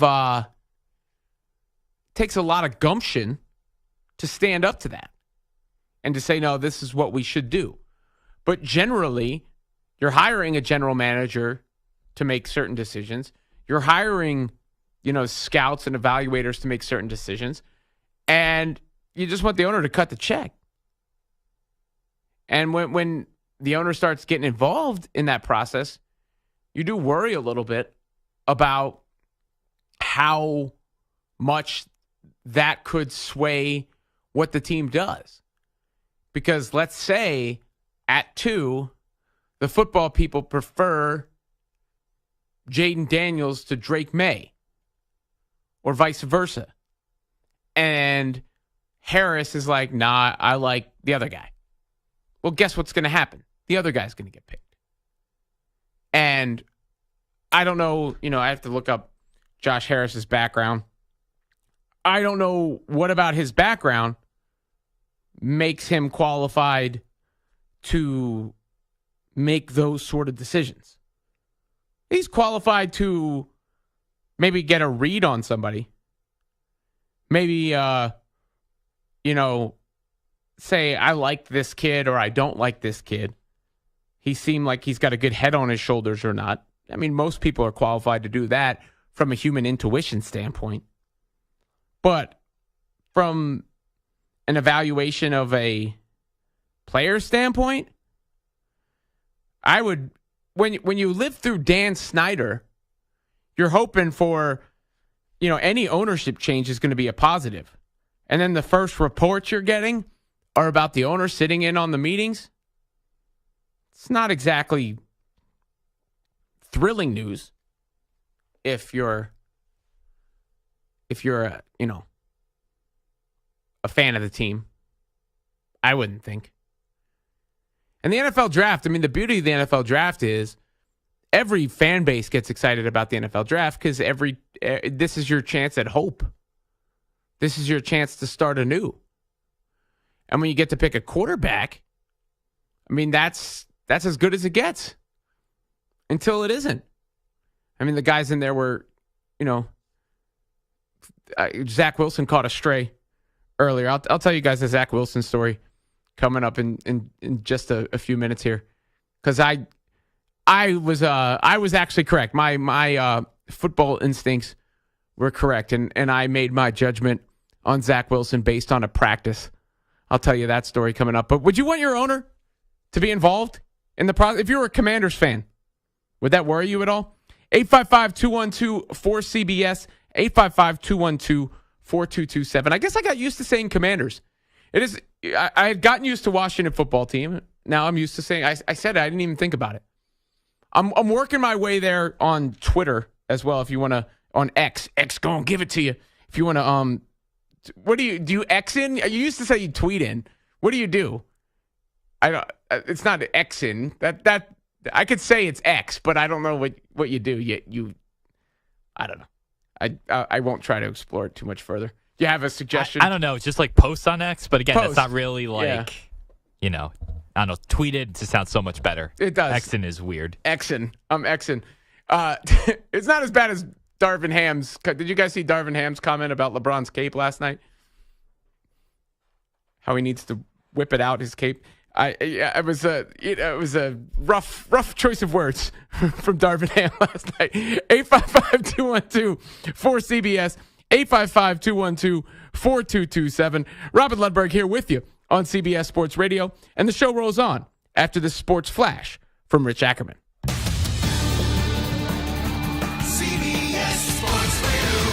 Sports Flash. Well, the Charlotte Hornets build will continue with a new general manager, with reports indicating he'll be Brooklyn Nets executive Jeff Peterson. The 35-year-old has had a meteoric rise and will now be a GM for the first time. After a slow start under Doc Rivers, the Bucks have recently turned it around and go for their fourth straight win tonight against the Hornets in Charlotte. One big reason for the recent coaching change was the team's defense needed improvement. Giannis Antetokounmpo said that was vital. At the end of the day, all of that starts with our defense. The more aggressive we are defensively, the more we can get stops, the more we can run and space the floor. Now, if we're getting the ball off the net, it's kind of hard to play against set defense. So our defense makes our offense better. The Thunder look to move back into a tie for the top spot in the West with the idle Timberwolves. They're currently a half game back and go for their seventh straight tonight in San Antonio. While Denver has been perfect since the All-Star break, winning 4 in a row. The defending champs will host the Heat, looking to extend that streak. Miami also riding a winning streak, having won 5 in a row. I'm Rich Ackerman. We are CBS Sports Radio, and our Twitter handle is @CBS Sports Radio.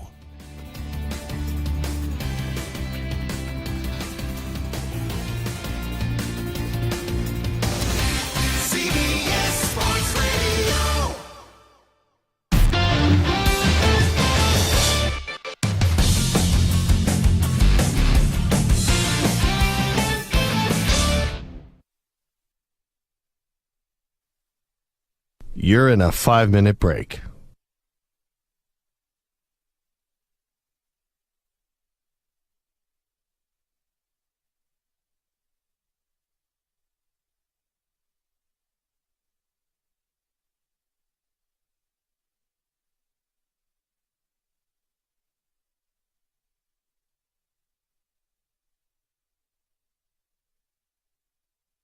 Four minutes, 30 seconds remaining.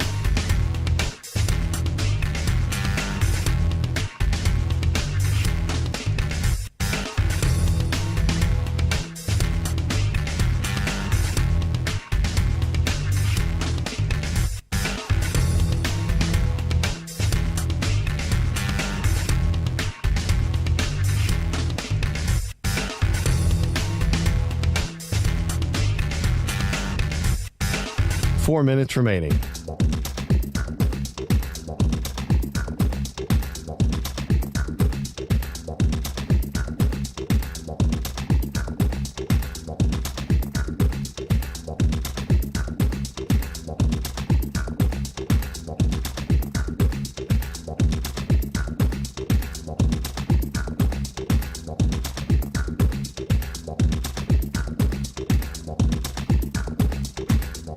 Three minutes, 30 seconds remaining.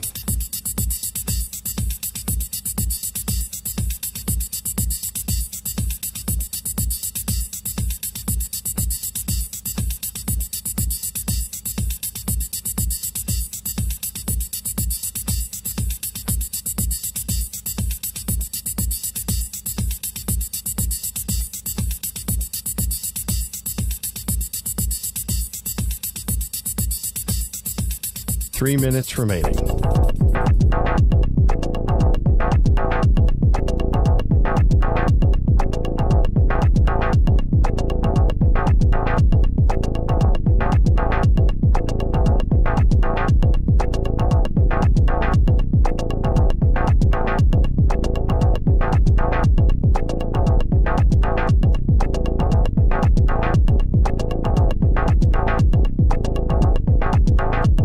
Two minutes, 30 seconds remaining.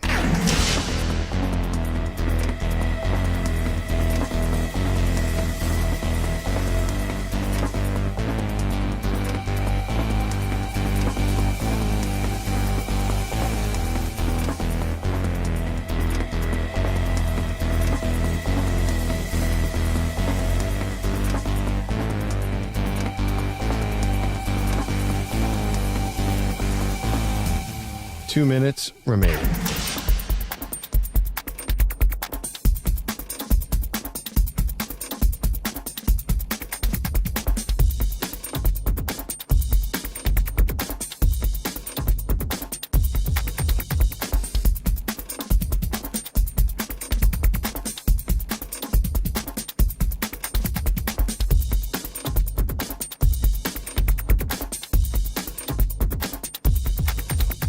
One minute, 30 seconds remaining.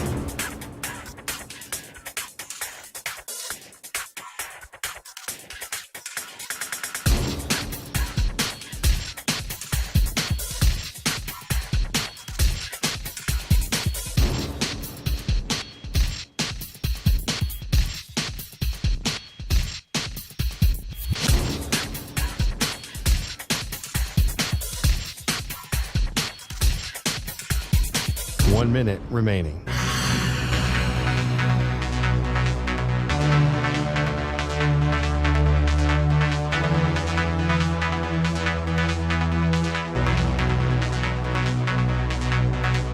Forty-five seconds remaining.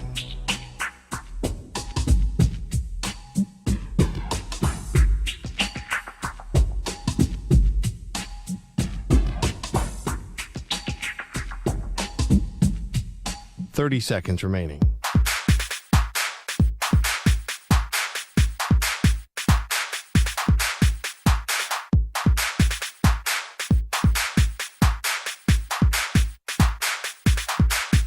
Fifteen seconds.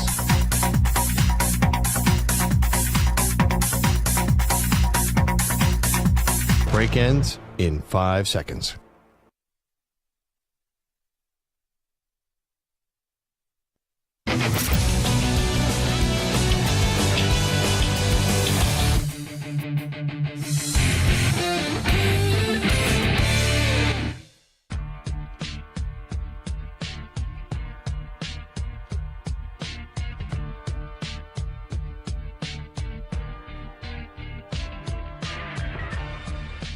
Now back to the Zach Gelb Show.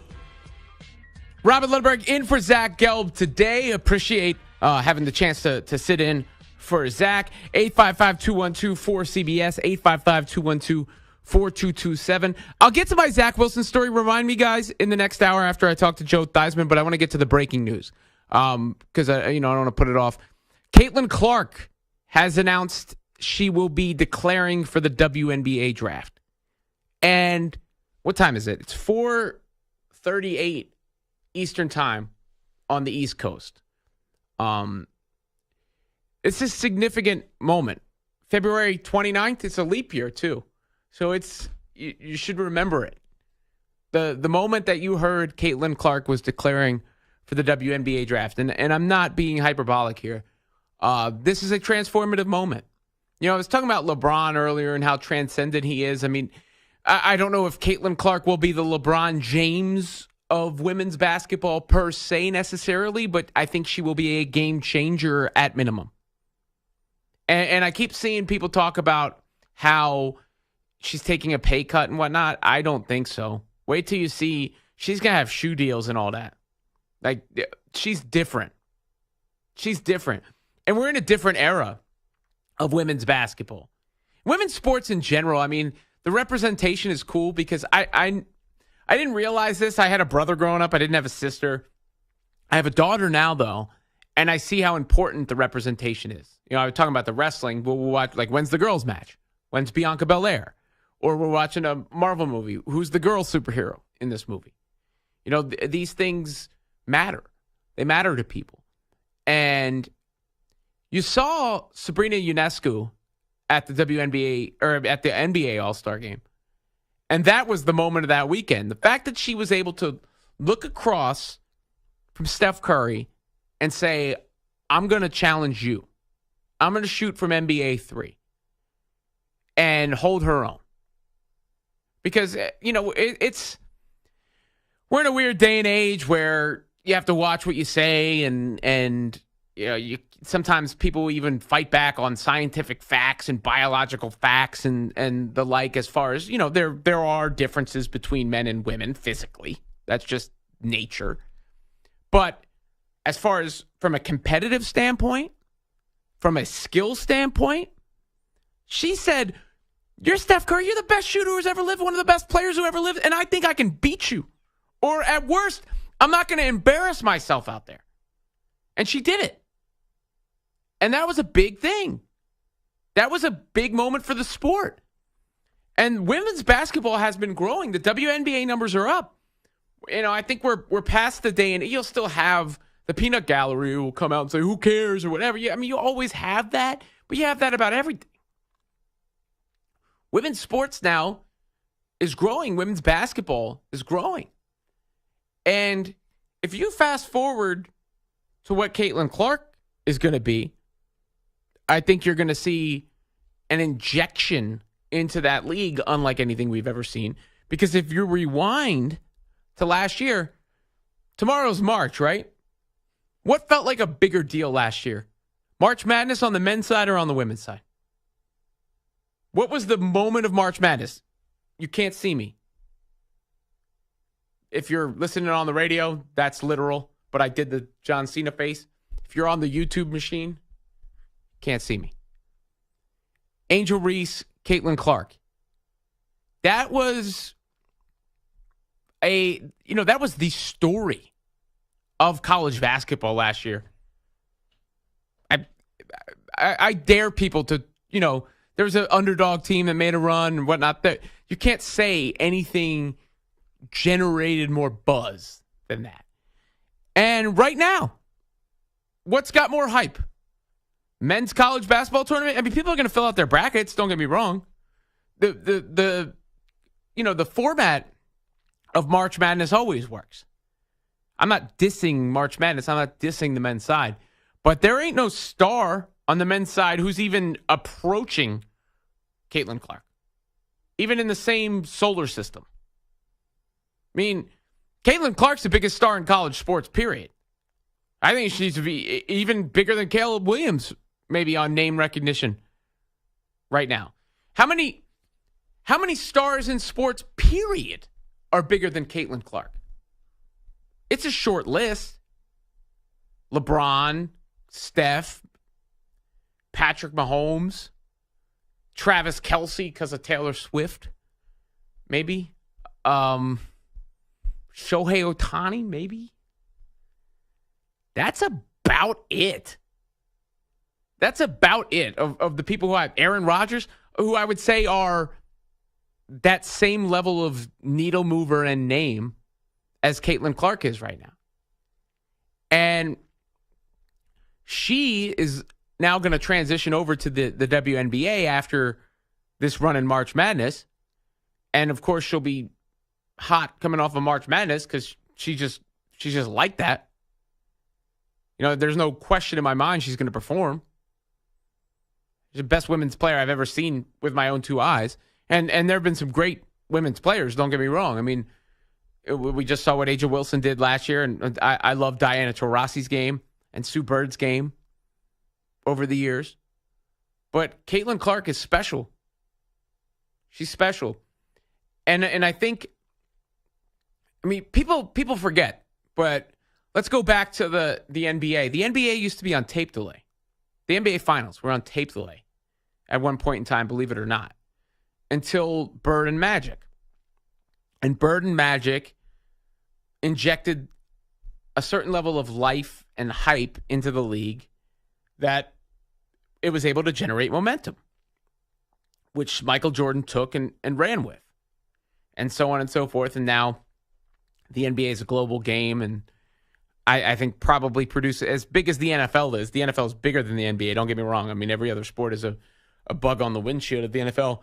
When it comes to individual star power, the NBA has more individual stars than any other league. From LeBron to Steph to Doncic to Jokic to Giannis and so on and so forth. KD. There's just a lot of name recognizable stars. But there was a point in time it was a tape delay. And when you look at women's sports right now, basketball is obviously, women's soccer had its moments in the United States, of course, because of the World Cup. And that's helped grow that across the globe as well. I mean, soccer and basketball are the two most popular sports in the world. But in America, women's basketball right now is having a moment. And Caitlin Clark is the leader of that. She's leading that charge. And I think it will be significant to look back on when she declared for the draft, because I don't know what it will mean for the WNBA necessarily, how exactly it will translate, but I think it is a big moment. And I don't think it made sense for her to go back to Iowa. I don't. I see Darren Ravel just put out a headline, Caitlin Clark chooses a $750,000 pay cut. Look, he does sports business stuff. I'm sure he has some level of insight, but I'm sorry. She's going to make bank. I'd buy Caitlin Clark's shoes. How about that? I'd buy her shoes. 855-212-4CBS, 855-212-4227. Let's go to Adrian in Maryland. Adrian, you're on with Robin Lundberg here on CBS Sports Radio. Hey, what's up, buddy? I'm going to disagree with you 100%. Okay. People tune. There's not people out there filling out brackets for women's college basketball. The only people that go to the women's college basketball is the family, the friends, and probably some of the. Did you see how many people showed up for the Iowa game? Come on, in the stadium.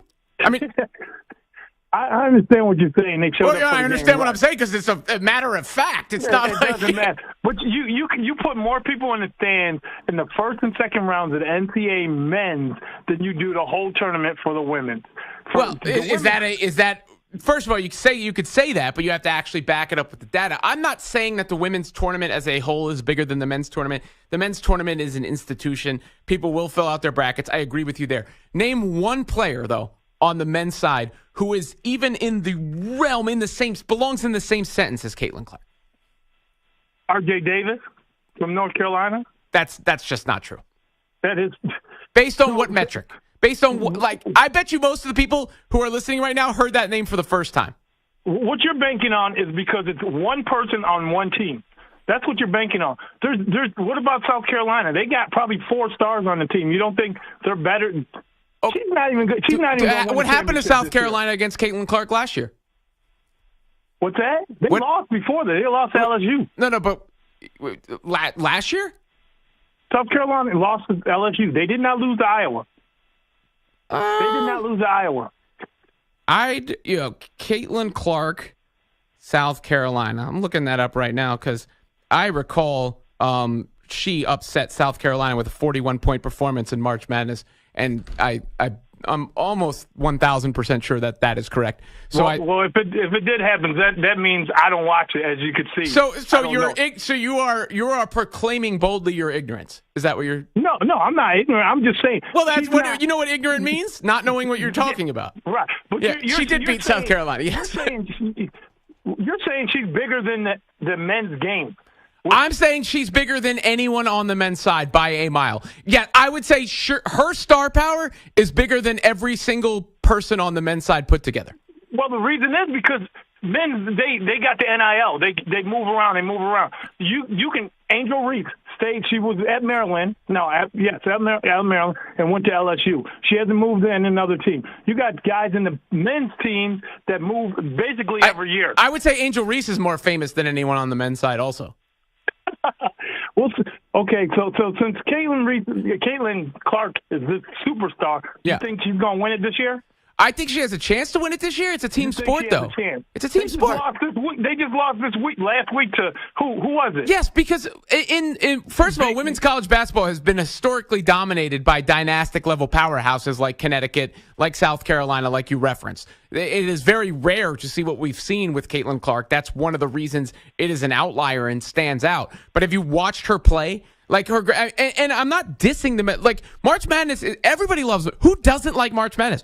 Everybody likes filling out the bracket. Everybody likes all the stories that come along with it, Sister Jean and whatnot. Like all those things are a part of Americana and sports and all that.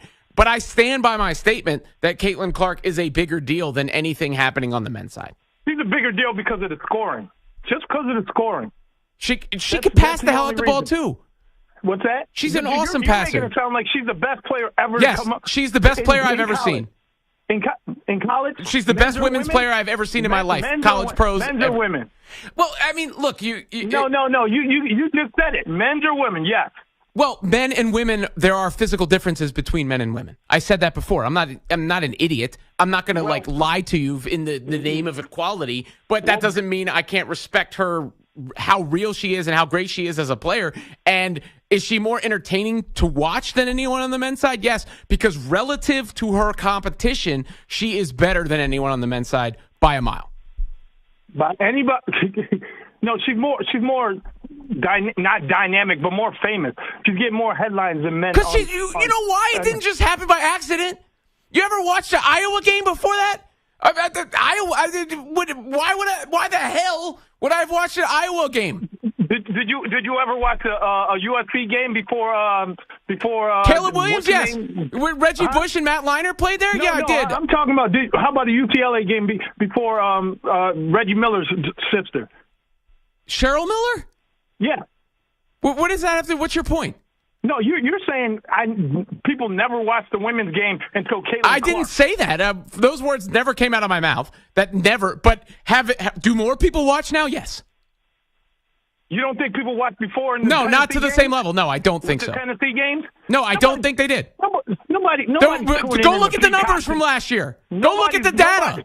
Nobody's tuning into Peacock to watch Caitlin Clark. Sure they are. And what does Peacock have to do with anything? Where did Peacock come from? The Dolphins and Chiefs? I mean, like, what men's games are on Peacock? Peacock was trying to get people to tune in because they thought Caitlin Clark was going to. And I guarantee you they did. And they didn't tune in. Show me that you have the data behind that. Or are you just saying it? No. Okay, so you're just saying it. You can tell me the data. Okay, no. You before you just say it. You have to have the data to back it up. I wasn't ready for the Peacock point. I'll look it up and I'll get back to you. But you're saying Caitlin Clark is she's a transcending player of college basketball. You said men's and women. Yes, she is. No, she's not. Who's bigger? Who's bigger? You really believe somebody on the men's side is bigger than Caitlin Clark? So I'll call back after the men's tournament is done and the women's tournament back, and we'll go through all the numbers. Go log on to Peacock and get back to me. No, and you tell me who had a bigger showing. Caitlin Clark will. She will get more attention than any individual player on the men's side. I guarantee you that. So we'll watch the Ohio State game this week, which people probably don't know. Ohio State is number 2, and we'll see if Caitlin Clark wins. You just said people probably don't know. I mean. I just told you because I know. Ohio State's number 2 in the country. Is it on Peacock? Did you know that? Is it on Peacock? I don't know where it is. I'm not going to watch it. Why would I watch it? Appreciate the call, man. Let's go to Kevin in Erie, Pennsylvania. Kevin, you're up with Robin Lundberg here on CBS Sports Radio. What's going on? That last caller is completely wrong. Caitlin Clark is dominating the sports landscape right now. Yes, Peacock got a good draw. It wasn't level of the NFL, but they got a great draw. I couldn't tell you one star in men's hoops right now. I do know that Ohio State is number 2 in women's. He is correct. But Caitlin Clark is dominating the sports landscape at this point in time. Oh, I mean, yeah. I don't think it's even a question. It sounded like some hater-ish from him, to be honest. I'm not. I mean, I like the back and forth. It's fun for me, but it sounded like a reaction, a backlash to the attention she's got with a little bit of hate. We can keep this conversation going in the next hour of the show. I got one more hour with you. Caitlin Clark, just how big can her star be in the WNBA? 855-212-4CBS, 855-212-4227. Plus, we're going to talk to Joe Theismann, of course, former NFL quarterback, coming up next. Robin Lundberg here with you on CBS Sports Radio.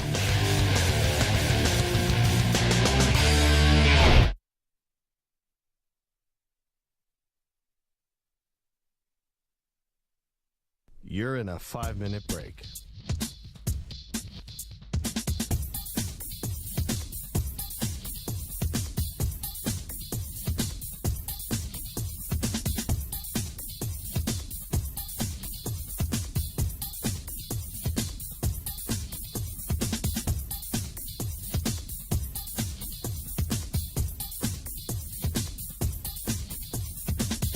4 minutes, 30 seconds remaining.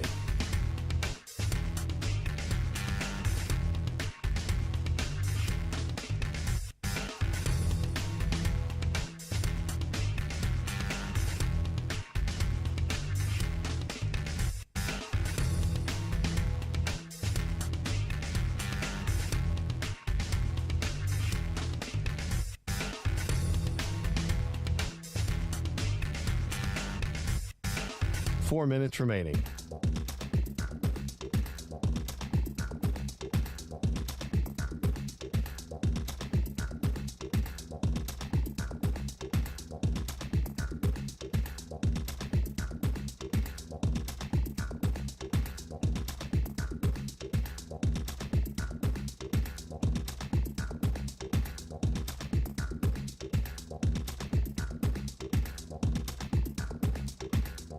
Three minutes, 30 seconds remaining.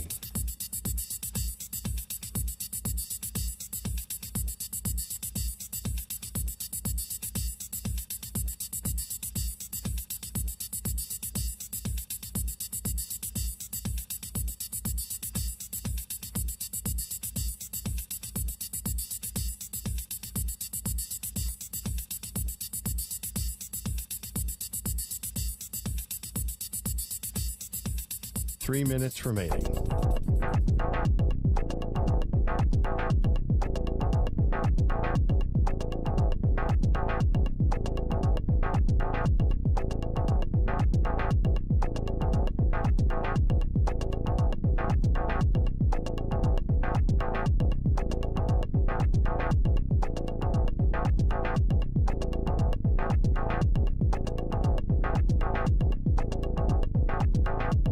Two minutes, 30 seconds remaining.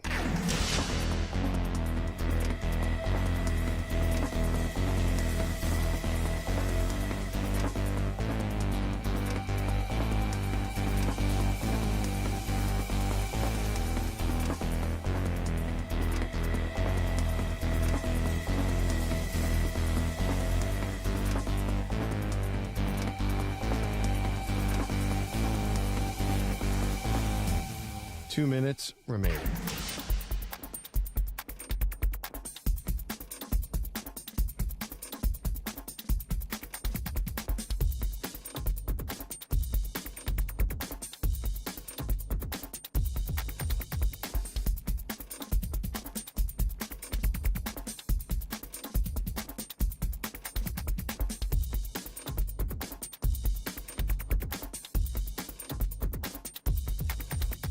One minute, 30 seconds remaining.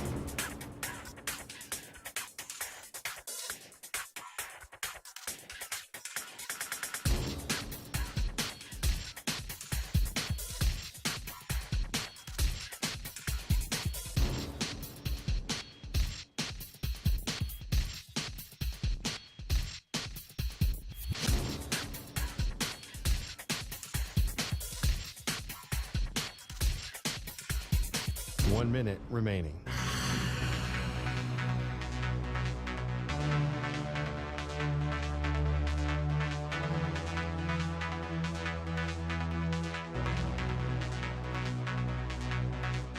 Forty-five seconds remaining.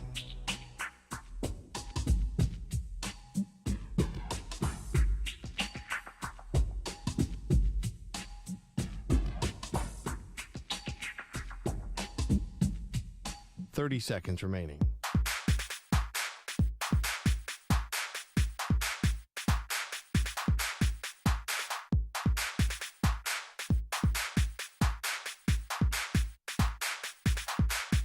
Fifteen seconds.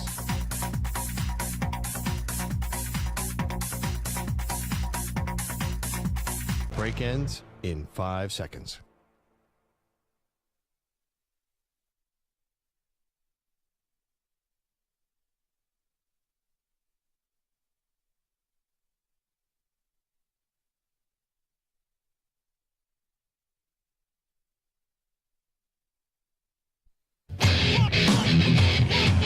He's live.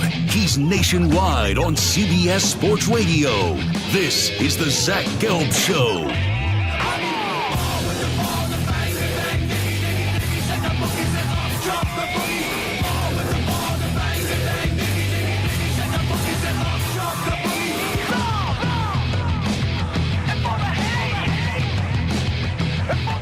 here's your host, Zach Gelb. Robin Lundberg here with you, in for Zach Gelb today. I'm sorry, the song just like, it registers stuff. I'm picturing Kid Rock like smashing Bud Lights with all sorts of objects right now to the tune of that song. Robin Lundberg here with you on CBS Sports Radio, 855-212-4CBS, 855-212-4227. We actually looked up the Caitlin Clark Peacock numbers as a result of that call from Adrian. We'll reveal those to you in just a little bit. I want to hear from you on what you think Caitlin Clark could mean for the WNBA, where she ranks in terms of sports stars in the world right now, in America right now, 855-212-4227. But going to get back into the NFL, and to do so, I'm joined by Joe Theismann, of course, former NFL quarterback. And before we get into the NFL, Joe, how much have you followed Caitlin Clark? The news is she's declaring for the WNBA draft, if you didn't see. You know, Robin, when you were posing those questions to the callers, I was sitting there thinking to myself, I hope he asked me to say something.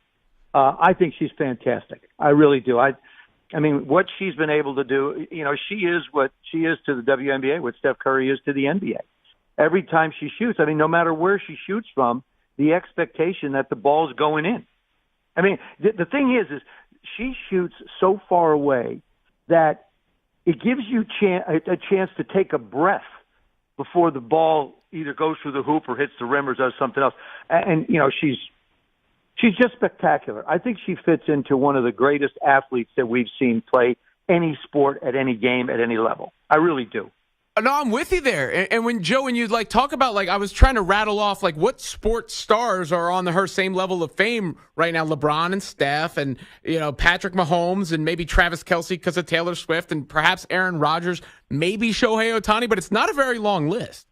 Well, you think of Tiger. I mean, another one. I mean, when you go through the full scope of athletic endeavors, her accomplishments sit at or near the top in everything that we are talking about. I love watching her play. I watch Iowa basketball for one reason: Caitlin Clark. I'm sorry. It's the same way I am with the Warriors. I love to watch Steph play. Yeah, the Lakers when LeBron was in his prime was like it was must see TV, and I think that's what she's going to do. I think she's going to give the WNBA a great shot in the arm. LeBron might still be in his prime, by the way.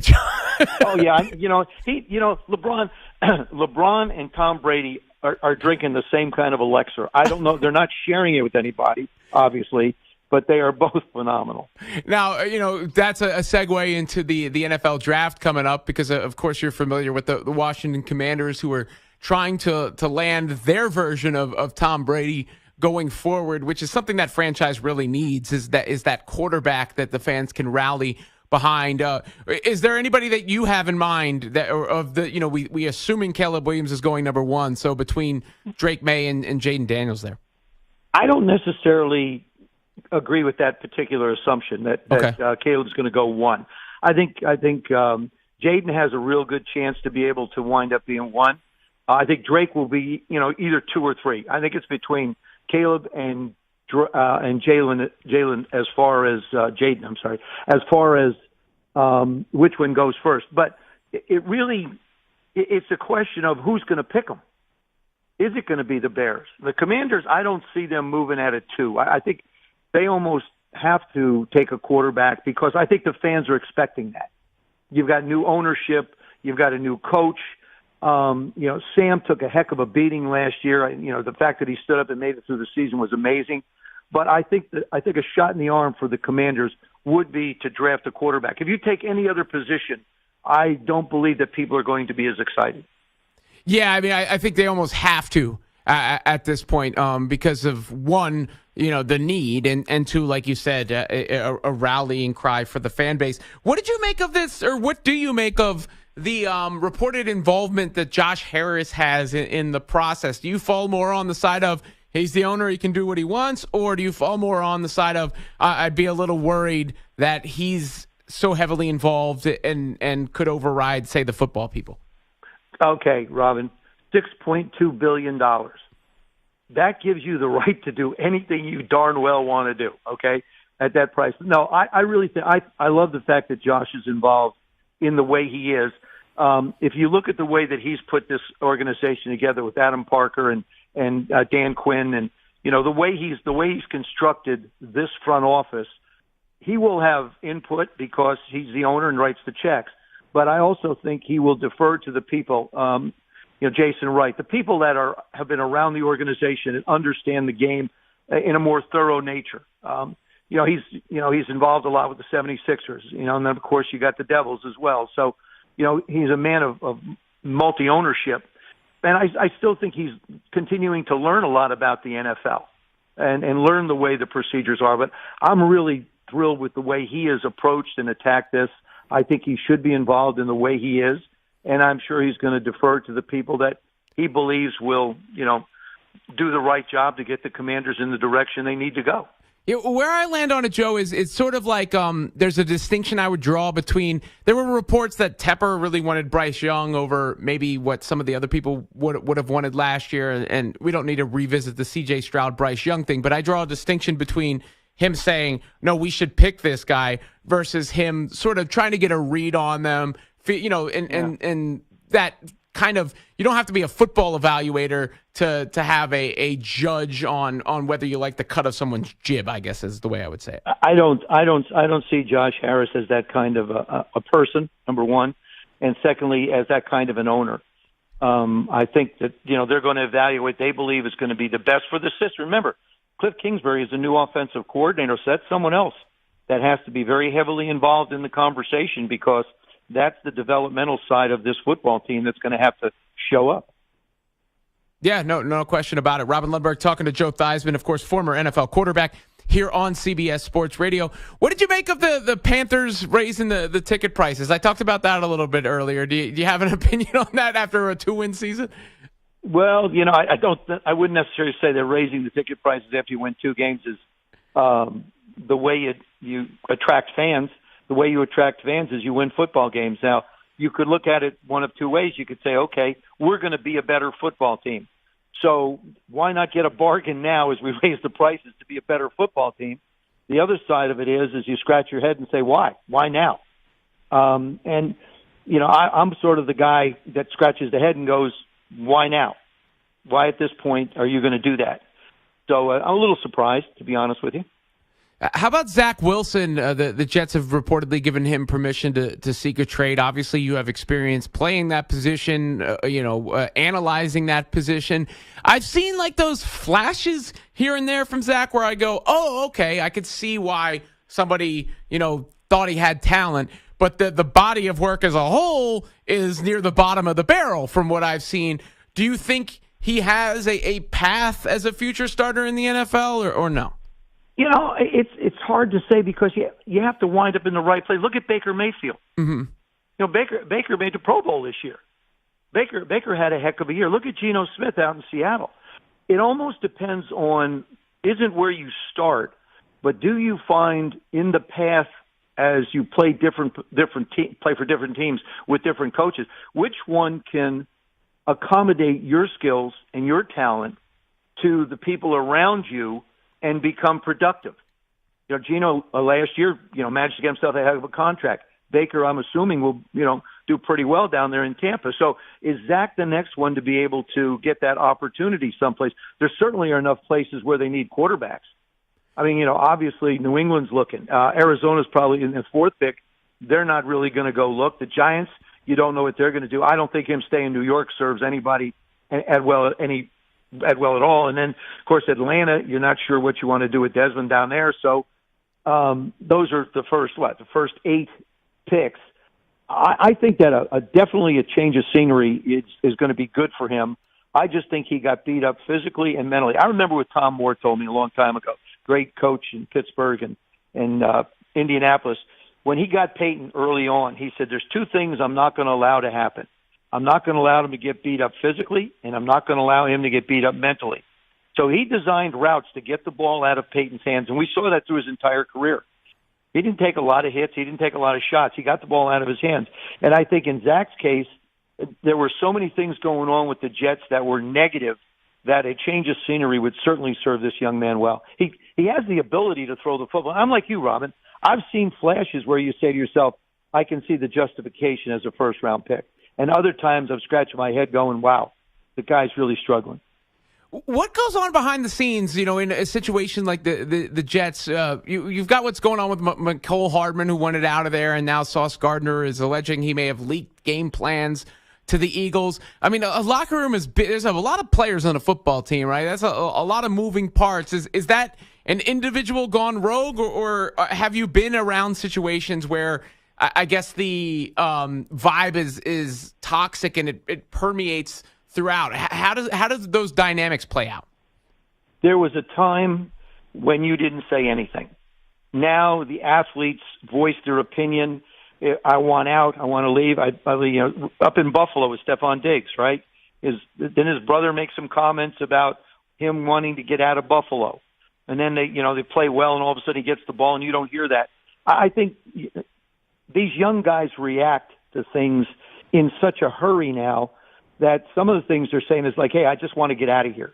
I want the chance to play. And then all of a sudden the guy ahead of him gets hurt. Now you're a starter. Now you're playing. Well, you pretty much have to change your tune now because the environment isn't really what it was when you were complaining before. But I think it's a little bit of the athlete voicing their opinions, which is quite different. Remember, I played in a time when there wasn't free agency. Mm-hmm. You were just thankful to have a job, and you fought your rear end off to keep your job. Now there's a lot more freedom when it comes to player movement and the opportunity to go other places. And, with the coaches, with so many coaches moving around, Robin, you may find the guy that you like and liked you. Maybe he'll make a deal for you, and you're in an environment where you feel more comfortable. Yeah, it makes sense, Joe. Always a pleasure talking to you. Appreciate you taking the time. Thank you. Should be an interesting draft. Joe Theismann, of course, former NFL quarterback. I am Robin Lundberg, in for Zach Gelb today here on CBS Sports Radio. I mentioned Zach Wilson. I had a quick story. So before Zach Wilson's rookie year, the Jets have something called the green and white scrimmage. It's essentially a glorified practice, but there's half the team is the green team, half the team is the white team. You can figure it out. And they opened it up to the fans. And I think it was actually Brandon Tierney over at WFAN. His wife hit up my wife and was like, we got a couple spare tickets to the green and white game. Do you want to go? We live in the same neighborhood. And I took my son, Raj, and I was like, yeah, you know what? It'll be fun. Let's go. We'll watch the rookie quarterback. So I'm walking into MetLife Stadium, and I'm seeing the Zach Wilson jerseys, and I'm talking to Raj, that's my son, and I'm saying, Raj, let's watch Zach Wilson. He's the quarterback. They're going to be excited about him. This is going to be fun. So we go in there for this green and white scrimmage, and when I tell you, he stunk out loud in this scrimmage. Like, I could not believe how bad he was. And it would take it takes a lot to be that bad in a practice for me to have a negative viewpoint on you going forward. I generally wouldn't make that sort of snap judgment. But from that point forward, I needed to be proved otherwise when it came to Zach Wilson because he was awful in that practice. He couldn't complete a damn pass, couldn't read the defense at all. And I'm like, uh-oh, this ain't going to turn out good for them. Now, hopefully, like Joe just alluded to, Geno Smith, there was a time where Geno Smith was reviled by both Jets and Giants fans in New York because he wasn't good for the Jets. He got punched. I remember talking to Hank Azaria about this because I did a bit on the radio, and he came up to me and he was like, I like what you said because you were the only person who stuck up for Geno Smith, because I remember everybody was calling Geno Smith some villain for getting punched in the face, and I forget what happened. It was something about a bet, but maybe Geno was immature. And then Geno wound up being the guy who took Eli Manning's job with the Giants and was hated for that. And we really didn't hear from Geno Smith for however many years. He was toiling away in Seattle and obviously worked his tail off. And, they wrote me off. I didn't write back, though. And he made a career for himself. Maybe Zach Wilson could do the same. He does have those flashes of talent that you saw in his shorts and T-shirt at the Combine and in little isolated bits and pieces. The Chiefs game this year where it's like, oh, okay, well, he just made a good throw. And it almost it stands out to you because of all the other plays where it looks like he's never played quarterback before in his life. And, I can't say I believe in Zach Wilson, but I don't root against anyone to fail. I don't root for anyone to fail. But, yeah, he's got a long way to go. Let's just put it that way. 855-212-4CBS, 855-212-4227. Had a caller, Adrian from Maryland, who was,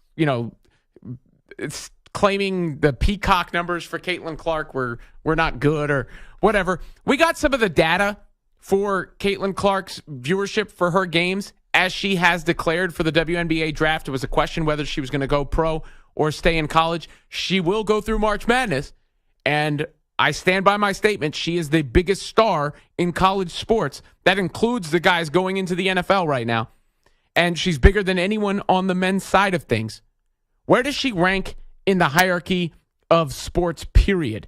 855-212-4227, and we'll let you know just how many people actually watched that game on Peacock. The infamous Iowa Peacock game coming up next. Robin Lundberg here with you on CBS Sports Radio. You're in a 5-minute break.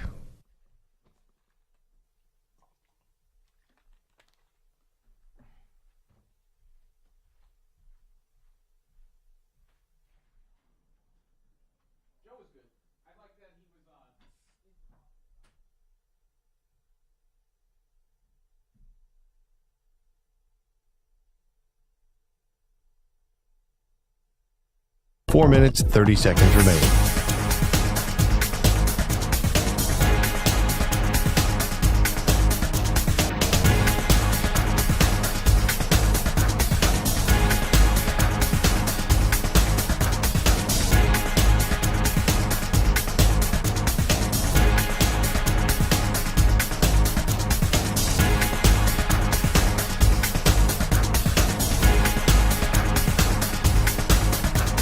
Four minutes remaining.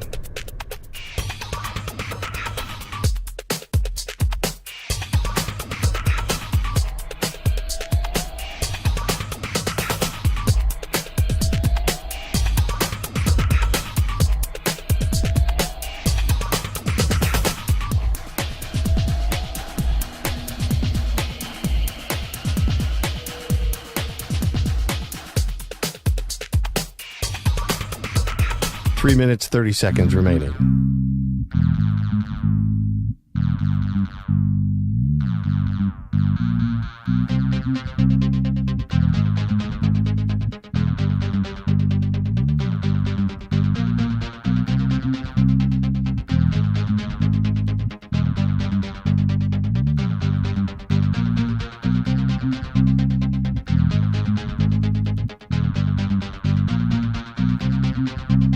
Three minutes remaining.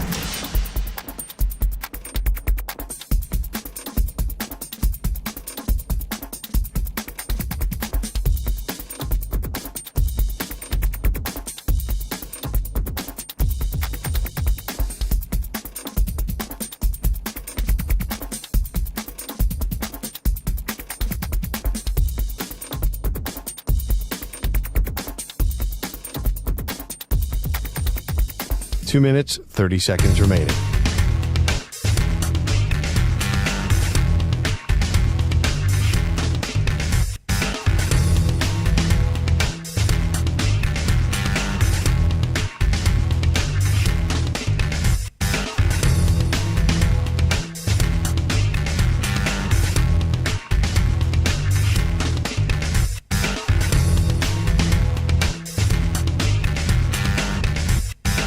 Two minutes remaining.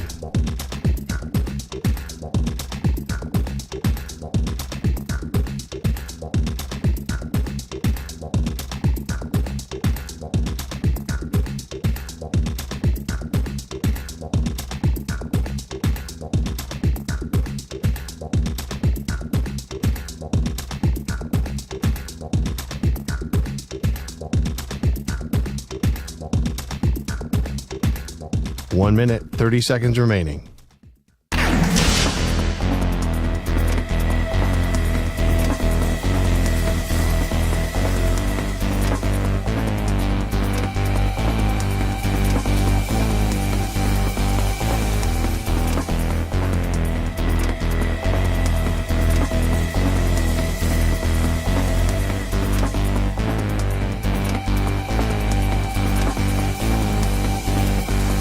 One minute remaining.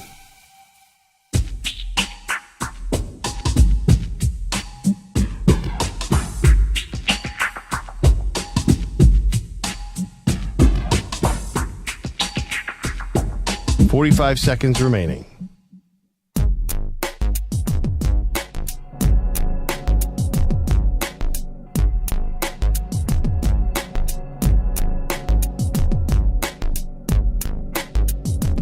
Seconds remaining.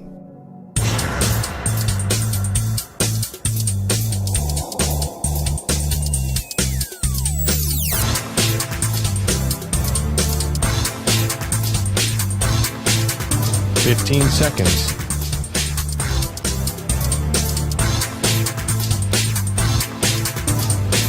Break ends in 5 seconds.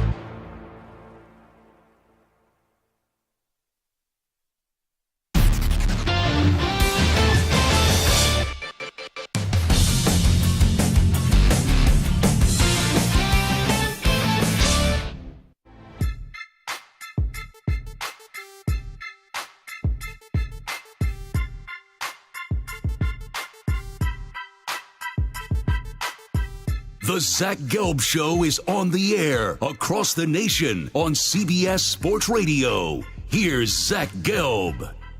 Robin Lundberg in for Zach Gelb today. Appreciate you guys having me here on the show and the interaction we've had thus far. 855-212-4227. The most notable interaction with someone called Adrian in Maryland who doesn't really like Caitlin Clark, it seems. I think it's more like a lot of times you see this often, the backlash to the what you would call overexposure, right? South Park did an episode about it. I think it was Britney Spears was the subject of the episode where they harvested the celebrity. The celebrity gets so big, and then they move on to the next celebrity, and it was Miley Cyrus at that time, whatever year that was, that South Park episode was. And I think with Caitlin Clark, there's some people who are like, yeah, everybody keeps saying she's so great. She can't be that good because she didn't win a champ. You know, like Jay Williams even was hating on her a little bit.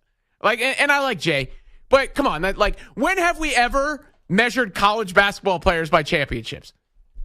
Does anybody recall doing like? I've never even had a college basketball player GOAT debate in the first place. And secondly, like, when is somebody from Iowa gone and beaten South Carolina? You know how you win the national championship in women's college basketball? You go to Connecticut. That's how you win it. Or it was Tennessee, Connecticut, South Carolina, basically, right? These institutions that win it, and she's an outlier at Iowa. Nobody goes back and goes, Steph Curry didn't win a championship at Davidson. What a failure. He captured everybody's imagination while he was at Davidson, just like Caitlin Clark is doing now. And I get it. Some people might be tired of hearing about it, but the truth is the truth. She is bad. She can just flat out hoop. Sports is a meritocracy in that sense. When you stand out that much, it's undeniable. It's undeniable. And that's why she's garnered the attention she has. It's not like she's like some, Angel Reese has that charisma. Bayou Barbie, all that stuff. Like, Angel Reese is very charismatic. She ain't the hooper that Caitlin Clark is. I mean, Caitlin Clark has gotten the fame because of her game, plain and simple. And then you guys looked up the numbers. He said something about Peacock. I didn't even realize that was a big deal to people, that one of the Iowa games was streaming on Peacock. Let me know the returns on Peacock, Stu. Yeah, so this was against Nebraska on Super Bowl Sunday, which is a day people typically only care about football and are going to watch football pre-games and all that. Yeah. Super Bowl Sunday, just under 1.9 million viewers on Peacock. On Peacock? On Peacock, which not everyone has. Yeah, that's not cable. Yeah, no, I mean, I remember Peacock being a big deal. Like, everybody would lose it. It's funny because I was talking about the ticket prices and it costs $100 to leave your house. I did find it amusing how many people were so upset about, like, having to sign up for Peacock for $5 or whatever for the NFL game. Because I already had Peacock because of the WWE. So, it wasn't a big deal for me. But that's a lot of people for Peacock. I mean, that's got to be near the, other than the NFL game and maybe like one of the big WWE PL Premium Live events, that's got to probably be the most people that have ever tuned into Peacock. And how many people watched the Iowa LSU National Championship game last on year? ABC, it was just under 10 million, 9.9 million viewers. That's a lot. That's like people. That's like NBA Finals numbers and World Series numbers. That's what the NBA Finals and the World Series do. So to say that she's not a big deal, there's the data just backed it up. Take that for data. 855-212-4CBS, 855-212-4227. I mean, how many athletes would you say are bigger than Caitlin Clark right now? Like, honestly, I'll name them and you say bigger or not. LeBron James. Yes. Yeah, bigger. Steph Curry. Yes. Is there anybody else in the NBA? Would you say Luka or Jokic? KD? Maybe? I don't know, maybe. Those are ones that are borderline, though. I think it's just the two for sure. The two that are definite. Patrick Mahomes. Yes. Travis Kelce? For other reasons, yes, but I would say Kelce, yes. Aaron Rodgers? At this stage, I don't know. Close. Is there anybody else in the NFL? I don't think there's anybody else in the NFL. Probably not. Burrow, Mahomes, probably. Allen, probably not. Yeah. And then Shohei Ohtani would be the only candidate in baseball. Definitely the only one. Yeah. Because I did a bit on the radio where I think Adam Schefter was reporting on Mike Trout's fantasy team, and I was like, who's more famous, Adam Schefter or Mike Trout? You know, that's Shohei Ohtani is the only baseball player who is quote unquote. But so that's what. Point is, there's maybe 5 athletes in the world. You got to count the soccer players too if you're going in the world, Messi and Ronaldo and Mbappe. But in the United States, there's only 5 or so athletes who are on the same level as Caitlin Clark, which is, one, a testament to her, and one, that's big for the women's sports in general. It's big. I said it before, but my daughter, you know, I've noticed how important representation is through my daughter, having not had a sister growing up and you know, a brother and not really thinking about those things. But then I see her and she says, you know, can you take me to a girls' soccer game? Can you, you know, when is the girls' match at the wrestling event? Who are the girls' superheroes in this movie? She asked for that specifically. She's 7 years old. You know, so that's why I thought the Sabrina Ionescu thing at the All-Star game was so cool. It was cool. Everything else about All-Star Weekend, but that was cool. In fact, that could have been the only thing that happened, and it would have been a success. They should have just canceled everything else and just had that happen. It would have been a success. Everybody be raving, what an all-star weekend. You know? And if they bring it back next year, I think Sabrina sort of teased that she might team up with Caitlin Clark. And would it be Sabrina and Caitlin against Steph and Clay or Steph and Dame? That would be interesting. Something to that effect. But, I mean, Caitlin Clark could shoot that damn rock. And she could pass the ball too. She's not just a shooter. I mean, that's the thing about Steph too. He gets unfairly labeled, I think, at this point as the greatest shooter of all time, as if that's all he is. When he is, to me, the 3 greatest basketball players I've ever seen in my life are LeBron James, Michael Jordan, and Steph Curry. Full stop. 3 greatest basketball players. Period. That's where I put Steph. So sometimes it does feel like a little bit of a diss to say he's just the greatest shooter ever, when the guy is a transcendent player and got somebody that literally changed the sport along with the analytics movement. And it's funny because I saw the backlash to that, and you know, and there are problems with the game. Trust me, as a lifelong NBA fan, I have plenty of complaints. But the idea that everybody's trying to be Steph Curry, everybody kind of is Steph Curry, not to the same extent, but this year, there are 20-something more threes being taken per game than there were at the beginning of the century. But they're making them at a higher clip. So they're shooting way more from way further away, but hitting at a greater frequency. It's kind of the evolution of the sport. All right, somebody in this building had a very hot take about Josh Allen and why the Bills should trade Josh Allen. You'll find out what that take is, and I'll tell him to his face why it's not correct. Coming up next, Robin Lundberg in for Zach Gelb here on CBS Sports Radio, and the show rolls on after this sports flash from Rich Ackerman. CBS Sports Radio. Sports Flash. Well, Caitlin Clark and the Iowa Hawkeyes have been must-see events, but the senior star is ready to take her talents to the next level, announcing she'll enter the WNBA draft after the season rather than return for one final year of eligibility. She recently became the most prolific scorer in women's college basketball history and is the certain number one pick in the draft, which is held right now by the Indiana Fever. The Charlotte Hornets have been to the playoffs just twice in the last 10 years and haven't been past the first round. They have new owners and now a new general manager is set to take over, with the Nets executive Jeff Peterson reportedly get the nod. The 35-year-old has never been in this role previously. The Oklahoma City Thunder have made great strides this year and have been consistent, and right now just trail the idle Timberwolves by a half game for the Western Conference lead. They're in San Antonio tonight looking for their 7th straight win. Denver, 2 games off the lead in the West. The defending champs go for their 5th straight against the Heat at home. Miami has won its last 5, and the Bucks are in Charlotte going for their 4th in a row. A win tonight would put them into a tie for the 2nd spot in the East with the Cavaliers. I'm Rich Ecker.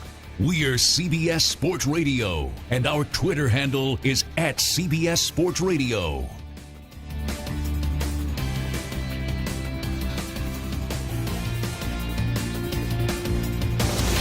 CBS Sports Radio.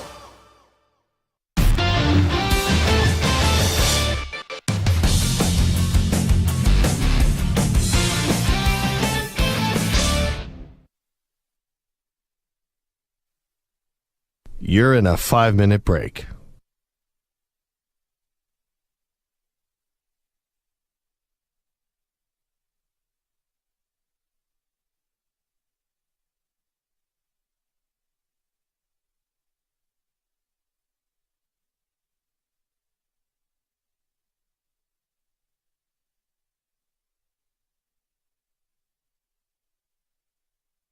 Four minutes, 30 seconds remaining.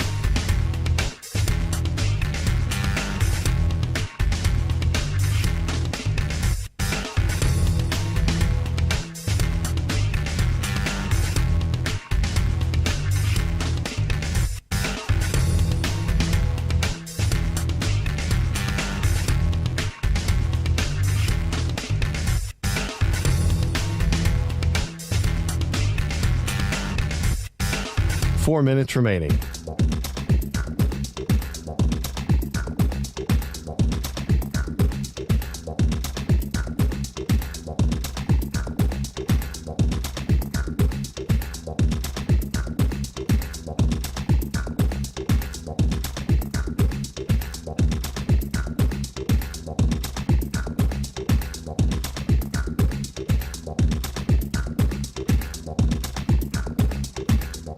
Three minutes, 30 seconds remaining.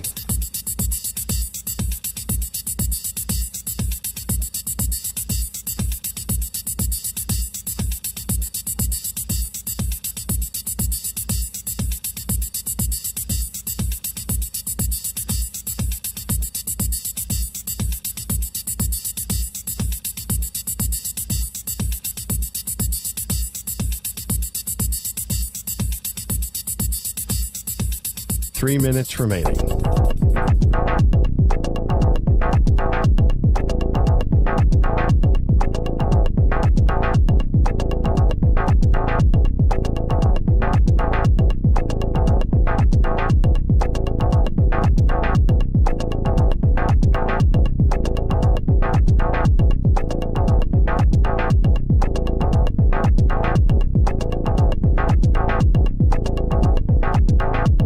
Two minutes, 30 seconds remaining.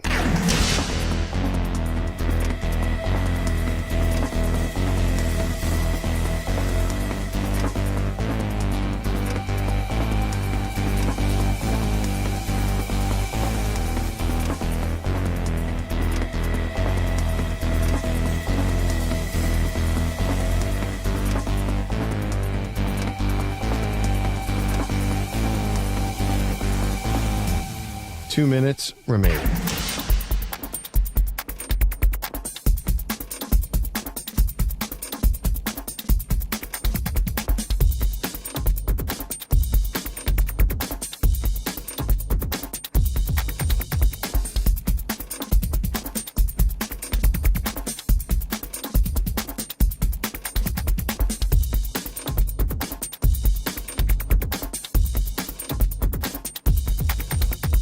1 minute, 30 seconds remaining.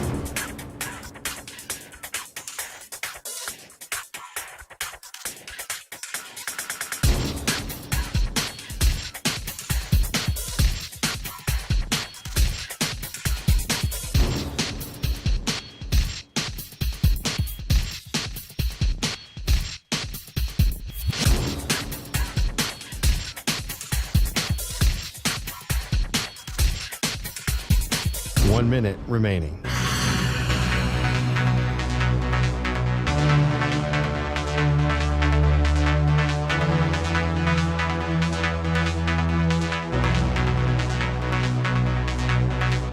Forty-five seconds remaining.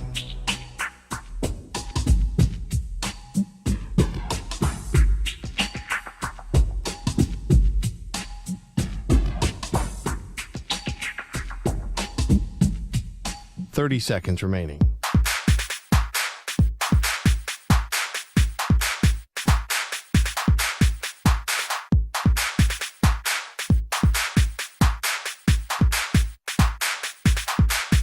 Fifteen seconds.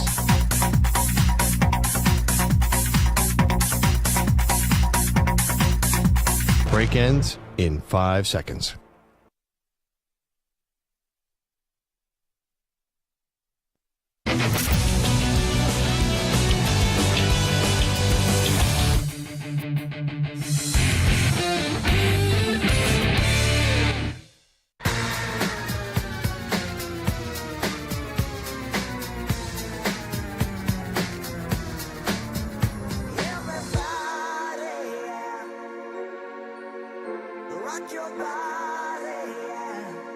Hey, this is Howie. And this is Nick from the Backstreet Boys. And you're listening to the Zach Gelb Show on CBS Sports Radio. And guess what?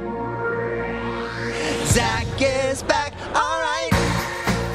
He's live. He's nationwide on CBS Sports Radio. This is the Zach Gelb Show. That's pretty good. Robin Lundberg here with you, in for Zach Gelb today. Did Kanye get that sample cleared? I know he was trying to do the Backstreet Boys comeback.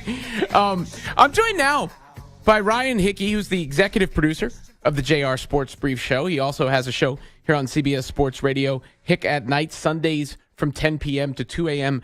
Eastern. And I know you're getting ready for the show coming up. You guys are going to be talking Caitlin Clark, I'm assuming. Yes, sir. Yes, sir. You know it. Yeah, there's all this backlash for her deciding to go pro. I don't really get it. I feel like she's going to move the needle more than any woman who's ever gone into the WNBA. She could sell sneakers, and it was time. Like, we had the year last year was magic. She's going to have this March Madness this year. We're going to run it back again. I mean, I think it's good for the WNBA and for women's basketball in general. That last point with you 100%. Like, she's accomplished all she's got to accomplish. She's going to break the scoring record like Pete Maravich. She's going to be the all-time leading scorer in college basketball at some point this year. You don't, like what's the point of coming back next year? I think she broke that last night, actually. I think she did become the, regardless, point stands that she has done everything that you could do. Check every box. Yes, at the college level. All right, so while I was doing one of these segments in here, I'm scrolling through my timeline, and I saw you pop up on it, and then I walked outside, and I saw you over there, so I was like, you know what? I'm going to ask him if he wants to talk about what I just saw on my timeline. So let me, I'm in the middle of doing a show, so I couldn't, play the full video. Let me just make sure I don't misrepresent what you said. You indicated that the Buffalo Bills should trade Josh Allen in order to take Caleb Williams. That's right. That's right. Trade, if you're the Bears, trade the first pick. They also have the 9th pick. If you want to include a 2025 first rounder as well, if you're Chicago, send it to Buffalo. And if you're Buffalo, I think you accept it and you send Josh Allen to Chicago. And why would you do that if you're... I know why you would do that if you're Chicago. What is your logic behind doing that if you're Buffalo? Are you taking into account the contract? Yes. I think the Bills at this point, I would not say going to next year like they're a Super Bowl caliber team. I think that their defense needs help, their receivers need help, the offensive line needs help, and they have the worst cap situation in the NFL. Like 32 out of 32. They are dead last, even with the explosion in the cap. Still, I think it's like $41 million to be exact over the cap. So it's like they need all these positions addressed. They don't have a lot of areas to do so. And so it's like you look at right now where they are, they're going backwards in terms of if you want to look at the pinnacle of the Bills so far in this era, of like that 13-second insane game against the Chiefs a few years ago. Since that loss, in which Allen and the Chiefs played well, but obviously didn't come on top, they've gone backwards. Like, they've gotten worse as the rest of the AFC is catching up and surpassing them. So it's like your window is closing. I could argue it's already closed in terms of winning a Super Bowl with Josh Allen. So it's like, I think this is an opportunity here to get a lifeline, reset your timeline, and to reopen a window that's even longer and wider, and maybe 2 or 3 years from now with Caleb Williams, versus what I would say at this point, banging your head against the wall the next few years, trying to win one with Josh Allen with a team around him that's not very good. See, I would argue that Josh Allen's the second best player in the NFL behind Patrick Mahomes personally, and the only reason that the Bills are relevant is Josh Allen, and obviously it's a fan base that's very passionate and everything. Here's where, I get your logic in the sense of their cap situation. I do get that. But I would push back on the idea that they're that far away, because look at where they were. I mean, they were right there with the Chiefs, who did win the Super Bowl. Yes, and also like yes and no. Like, you look at the last 2 years, they've had 4 postseason games at home. They got blown out by the Bengals, that 3-point loss at home to the Chiefs you mentioned, and then they almost blew a 21-point lead against the Steelers and Mason Rudolph, and almost lost at home to the Dolphins with the third-string quarterback in Skylar Thompson last year. So it's like, it's one thing if they had a Chiefs problem, where it's like they were beating everyone else, and then the Chiefs came to town, they couldn't beat them. That's one thing, and maybe we'd have a different discussion if that was the case, but it's not like they're struggling against some of the worst playoff teams the AFC has to offer. And it's also, too, like when you look at the Bills, I'm with you. Like, Josh, like, this is not a Josh Allen stinks or can't get it done. I like Josh Allen, and I do think he can win a Super Bowl, but part, I think, of what you saw in that Chiefs game specifically, and the Chiefs this year, was the Chiefs team won the Super Bowl, right? It wasn't like Patrick Mahomes won. That defense was elite, and when they needed to lean on the run game came through and was productive. And it's like, you look at the Bills, it is all on Josh Allen, which is what we've been talking about for the last, 3 or 4 years. It's all on Josh Allen's shoulders. The problem is for Buffalo, they can't win outside of Josh Allen. They can't rely on their defense. They can't rely on a consistent run game. So it's like they have no avenue to win outside of their quarterback putting on a cape, if you will, to steal Darvin Ham's line from yesterday about LeBron James, and be Superman.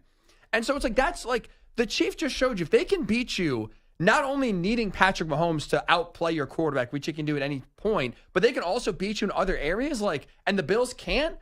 I think for me, even though it was a 3-point game at home, like, they are much further away and sliding away from the Chiefs than like being that close. But isn't getting a Josh Allen the harder part? I mean, like, Caleb Williams, I understand he's highly touted and everything, but I would handicap it as maybe he has like a 1 out of 100 chance of being as good as Josh Allen is. I would agree the quarterback is obviously the hardest, obviously. But with that said, like, I'm high on Caleb Williams. I'm not sure how you feel. Like, I'm buying into the hype. I think it's all true. Like, when he's being talked about in the class of, Elway, Luck, Manning, like, I buy that. I know Trevor Lawrence, you talked about a few years being in that same class, and that's obviously not worked out so far to this point of reaching that pinnacle of being an elite and legendary quarterback. But I'm in on Caleb Williams. I think he can truly be one of the best quarterbacks in the league in 5 years from now. So I don't for me, you're not drafting Bryce Young. You're not drafting Kenny Pickett. You're not drafting whatever quarterback you want to name that's been taken, the first quarterback in their draft class the last few years that's not panned out. Like, I think this guy is different in Caleb Williams than a lot of those other guys, which is why I think while it is a risk, I'm not going to sit here and tell you it's a guarantee, right? No draft pick is a guarantee. I think it's a calculated risk that you can feel pretty good about hitting quarterback-wise compared to most others in the draft. Yeah, that's just such a tough pill to swallow. It's a hypothetical. I get it. I understand what you're saying. I just think when you look at, if I'm looking at players in the end, quarterbacks in the NFL, there's really like only, to borrow the line from Cam Newton, game changers and game managers, right? There's only a few that are legit Mahomes, Allen, Burrow. Beyond that, like, Jalen Hurts looked like he was there. He had a rough year this year, but I'll throw Jalen Hurts in that mix. Brock Purdy's probably the 5th or 6th best quarterback in the NFL, really, at this point in time. And Josh Allen is just different than everybody else. Oh, he is, and there's no replacing him. But I think also, too, part of it is having a great quarterback and no one around him with no avenue to build a team. I just think if the Bills are truly dead set on winning a Super Bowl, I just don't see it coming in the Josh Allen era, especially too, like, you look at his play style, he's going to be 28, so you could say it's still young, and he is young. But he's not gotten injured, right? He's not missed, thankfully, a large stretch of time. But you also can't sit here and say that his play style is sustainable to be playing at a high level at age 33, 34, 35 when he takes the hits he takes at a consistent basis. Except for, think about before Josh Allen. Remember that year that they made the playoffs with Tyrod Taylor? It was like a huge party because they had finally made, like, you go from the Super Bowl losses with Jim Kelly and Thurman Thomas and Bruce Smith and that James Lofton, that team, to however long a period of misery. I'm trying to even think of who their quarterbacks. Ryan Fitzpatrick was their quarterback. Doug Flutie was in there, I think, at some point. So, like, to go through that period of time where you're celebrating just making the playoffs versus being a contender every year that you've had Josh Allen, they would revolt. They would take their flaming tables and throw it in the GM's office. I think what you have to consider, though, too, is the Bengals will be back, right? And assuming Joe Burrow is healthy, they are a better team than you. Jim Harbaugh and Justin Herbert looks on paper like a good head coach quarterback combo where the Chargers should be on the rise. The Ravens just were the number one seed with the two-time now MVP and Lamar Jackson. Like, the Texans, I mean, I don't think last year's a fluke. Like, CJ Stroud looks legit, and that team you think with D'Amico Ryan's only going to get better. Like, there's a lot of young quarterbacks we talk about in the AFC, and a lot of, I think, teams now are starting to rise. And it just feels like a lot of teams are on the come up, and the Bills, to me, feel like they plateaued where you kind of look at their team. It's just like, I think they do need some sort of kickstart, and that kickstart is not going to come in a trade or in a draft just because they don't have the space to do it at the moment. But you can't go from contending to rebuilding without hitting a wall of some sort. What I would equate, like what I think of, I guess the trade going down in my mind, what could it be is like this. What about with the Lions when they traded Matthew Stafford? Now, the Lions are in a worse spot, right? I'm not sitting here telling you they're the same situation. The Lions are in a way worse spot with Matthew Stafford. But they traded him to the Rams, and they got, in return, Jared Goff and 2 first-round picks. And they used that draft haul to basically build the core of their team now. And again, the Lions were far worse off than the Bills. So I don't think you have to rebuild and tear down. I think if you get Caleb Williams, and let's just say in this hypothetical trade offer, the Bears offer 2 other first-round picks, maybe including number 9. So you get, in that case, Caleb Williams, another top 10 pick, your own pick, 2 more first-round picks next year as well. You could have Caleb Williams and 4 first-round picks in the next 2 years in this trade if it goes down that way. I don't think, would you go down? Like, would you be a contender next year? Obviously not. No, I think you have to obviously build it up, and you still have some areas you got to fix and move money around and get some older players out and younger players in. But I don't think it's like a situation where it's like a 5-year rebuild. Like, it could be a retool more than a rebuild in, let's say, a year or 2. See, but I'd rather be the Bills than the Lions right now. I mean, I think you're discounting the Bills. Really? That's interesting. Yes, the Bills are a contender every single year. It's proof they won. They were 10-6 and lost in the wild card game. They were 13-3 and lost in the conference game. They were 11-6 and lost in the division game. 13-3 and lost in the division game. 11-6 and lost in the division game. I think you're overstating how far away they are. Every year you start listing who could win the Super Bowl. You're not listing 5 teams before you list the Bills. I think that starts to change, though. Like, at least for me, like off the top of my head, I would list the Lions, the 49ers. I would still put the Eagles ahead of them. The Chiefs, obviously. The Bengals. I would put the Ravens ahead of them. I could make an argument. Maybe I won't. I'll say they're tied, but I can make an argument for the Texans. I think there are real holes on the Bills. And you look at their offense. Like, is Stephon Diggs coming back? Like, is he gonna be back to that number 1 receiver we saw in 2022? I don't know. Like, part of that could be there's a lot of rumors flying around Buffalo. We have no idea what the hell happened. No one's going to talk about it. But Stephon Diggs, we know, is frustrated at someone and something. That did not get fixed this offseason. And who knows, it doesn't seem like if that didn't get fixed this season, is it going to get fixed next season? They just have a lot of questions that I don't at least feel confident in enough to say, they are a top 3 team in the AFC or a top 5 team in terms of Super Bowl odds right now. Look, you've stated your case. I disagree. I know you got a show coming up you got to prepare for. What else you guys got coming up on JR Sports Brief Show? Like I said, a lot of Caitlin Clark talk, still a lot of combine talk. Now we got the 40s running. We got to break those down. A lot of big men running fast, which is, let me tell you, I mean, it would be nice to have the paycheck, Robin, but see some of the way those D linemen run. Now would be a quarterback getting hit by them. Oh, taking the field in the NFL is really an insane activity when you think about it. Ryan, appreciate the time, man. Thank you, Rob. It's a lot of fun. Ryan Hickey, executive producer of the JR Sports Brief Show, which is coming up next. You can catch his show Sunday nights as well, Hick at Night, which airs here on CBS Sports Radios on Sunday nights. I'm Robin Lundberg in for Zach Gelb here on CBS Sports Radio. He mentioned Caitlin Clark. She has declared for the WNBA draft, so she will be heading to the pros. The biggest WNBA declaration in the history of that league. I mean, right? Like, when's the last time? Do you ever remember hearing so-and-so has declared for the WNBA draft? Like, that's a new thing.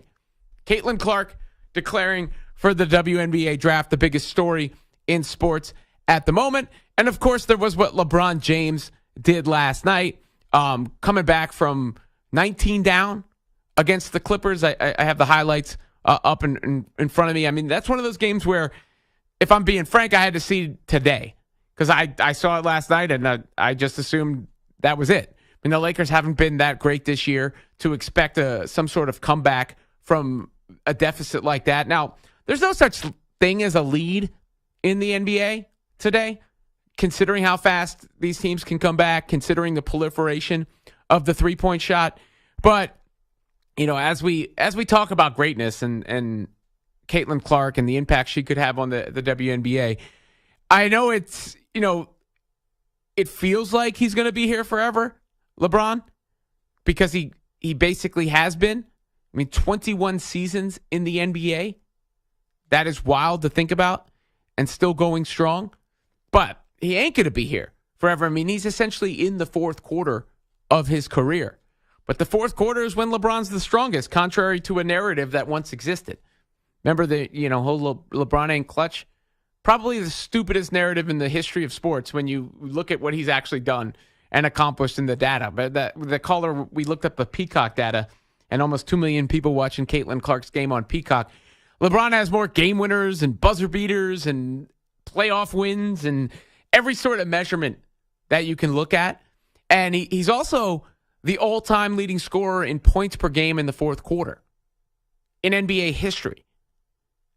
And this year, he's averaging more points in the fourth quarter than he ever has before. That's almost hard to comprehend. He is already was the all-time leading points per game scorer in the fourth quarter from his first tenure to the Cavs and with the time with the Heat, and of course the second tenure with the Cavs, which I think was his peak. I think 2018 LeBron was the best he ever was. But he can still touch that level now. Now, that's the problem with age. You know, it's harder to stay on the court all the time. It's harder to maybe touch that level every single night. But he still has it. He's still able to get there. And that is really something else. It ain't, I equated it to Jay-Z before. And there is a Jay-Z line that fits this. I'm supposed to be number one on everybody's list. Let's see what happens when I no longer exist. That applies for LeBron James. When LeBron's gone, you're going to miss him. Victor Wembanyama is a super prospect. I love what Vic is about. I love his attitude. Obviously, he's a freakish talent. Steph is obviously still going and a transcendent talent himself. And LeBron, Jordan, and Steph are the three best players I've ever seen, as I said. But, even though it feels like it's going to go forever, probably felt the same way with Tom Brady. Now he's gone. And LeBron James will be next. So you can root against whoever you want. That's fine. I'm not going to tell you what to do. But I would at least advise you to appreciate LeBron James while he is still playing. I appreciate you guys having me here today. And having the chance to be back on these CBS Sports Radio airwaves. You can follow me all across social media. I'm Robin Lundberg. Of course, this is Zach Gelb's show, Monday through Friday. JR Sports Brief is coming up next. Once again, thanks. I hope everybody has a great night. And it has been Robin Lundberg here with you on CBS.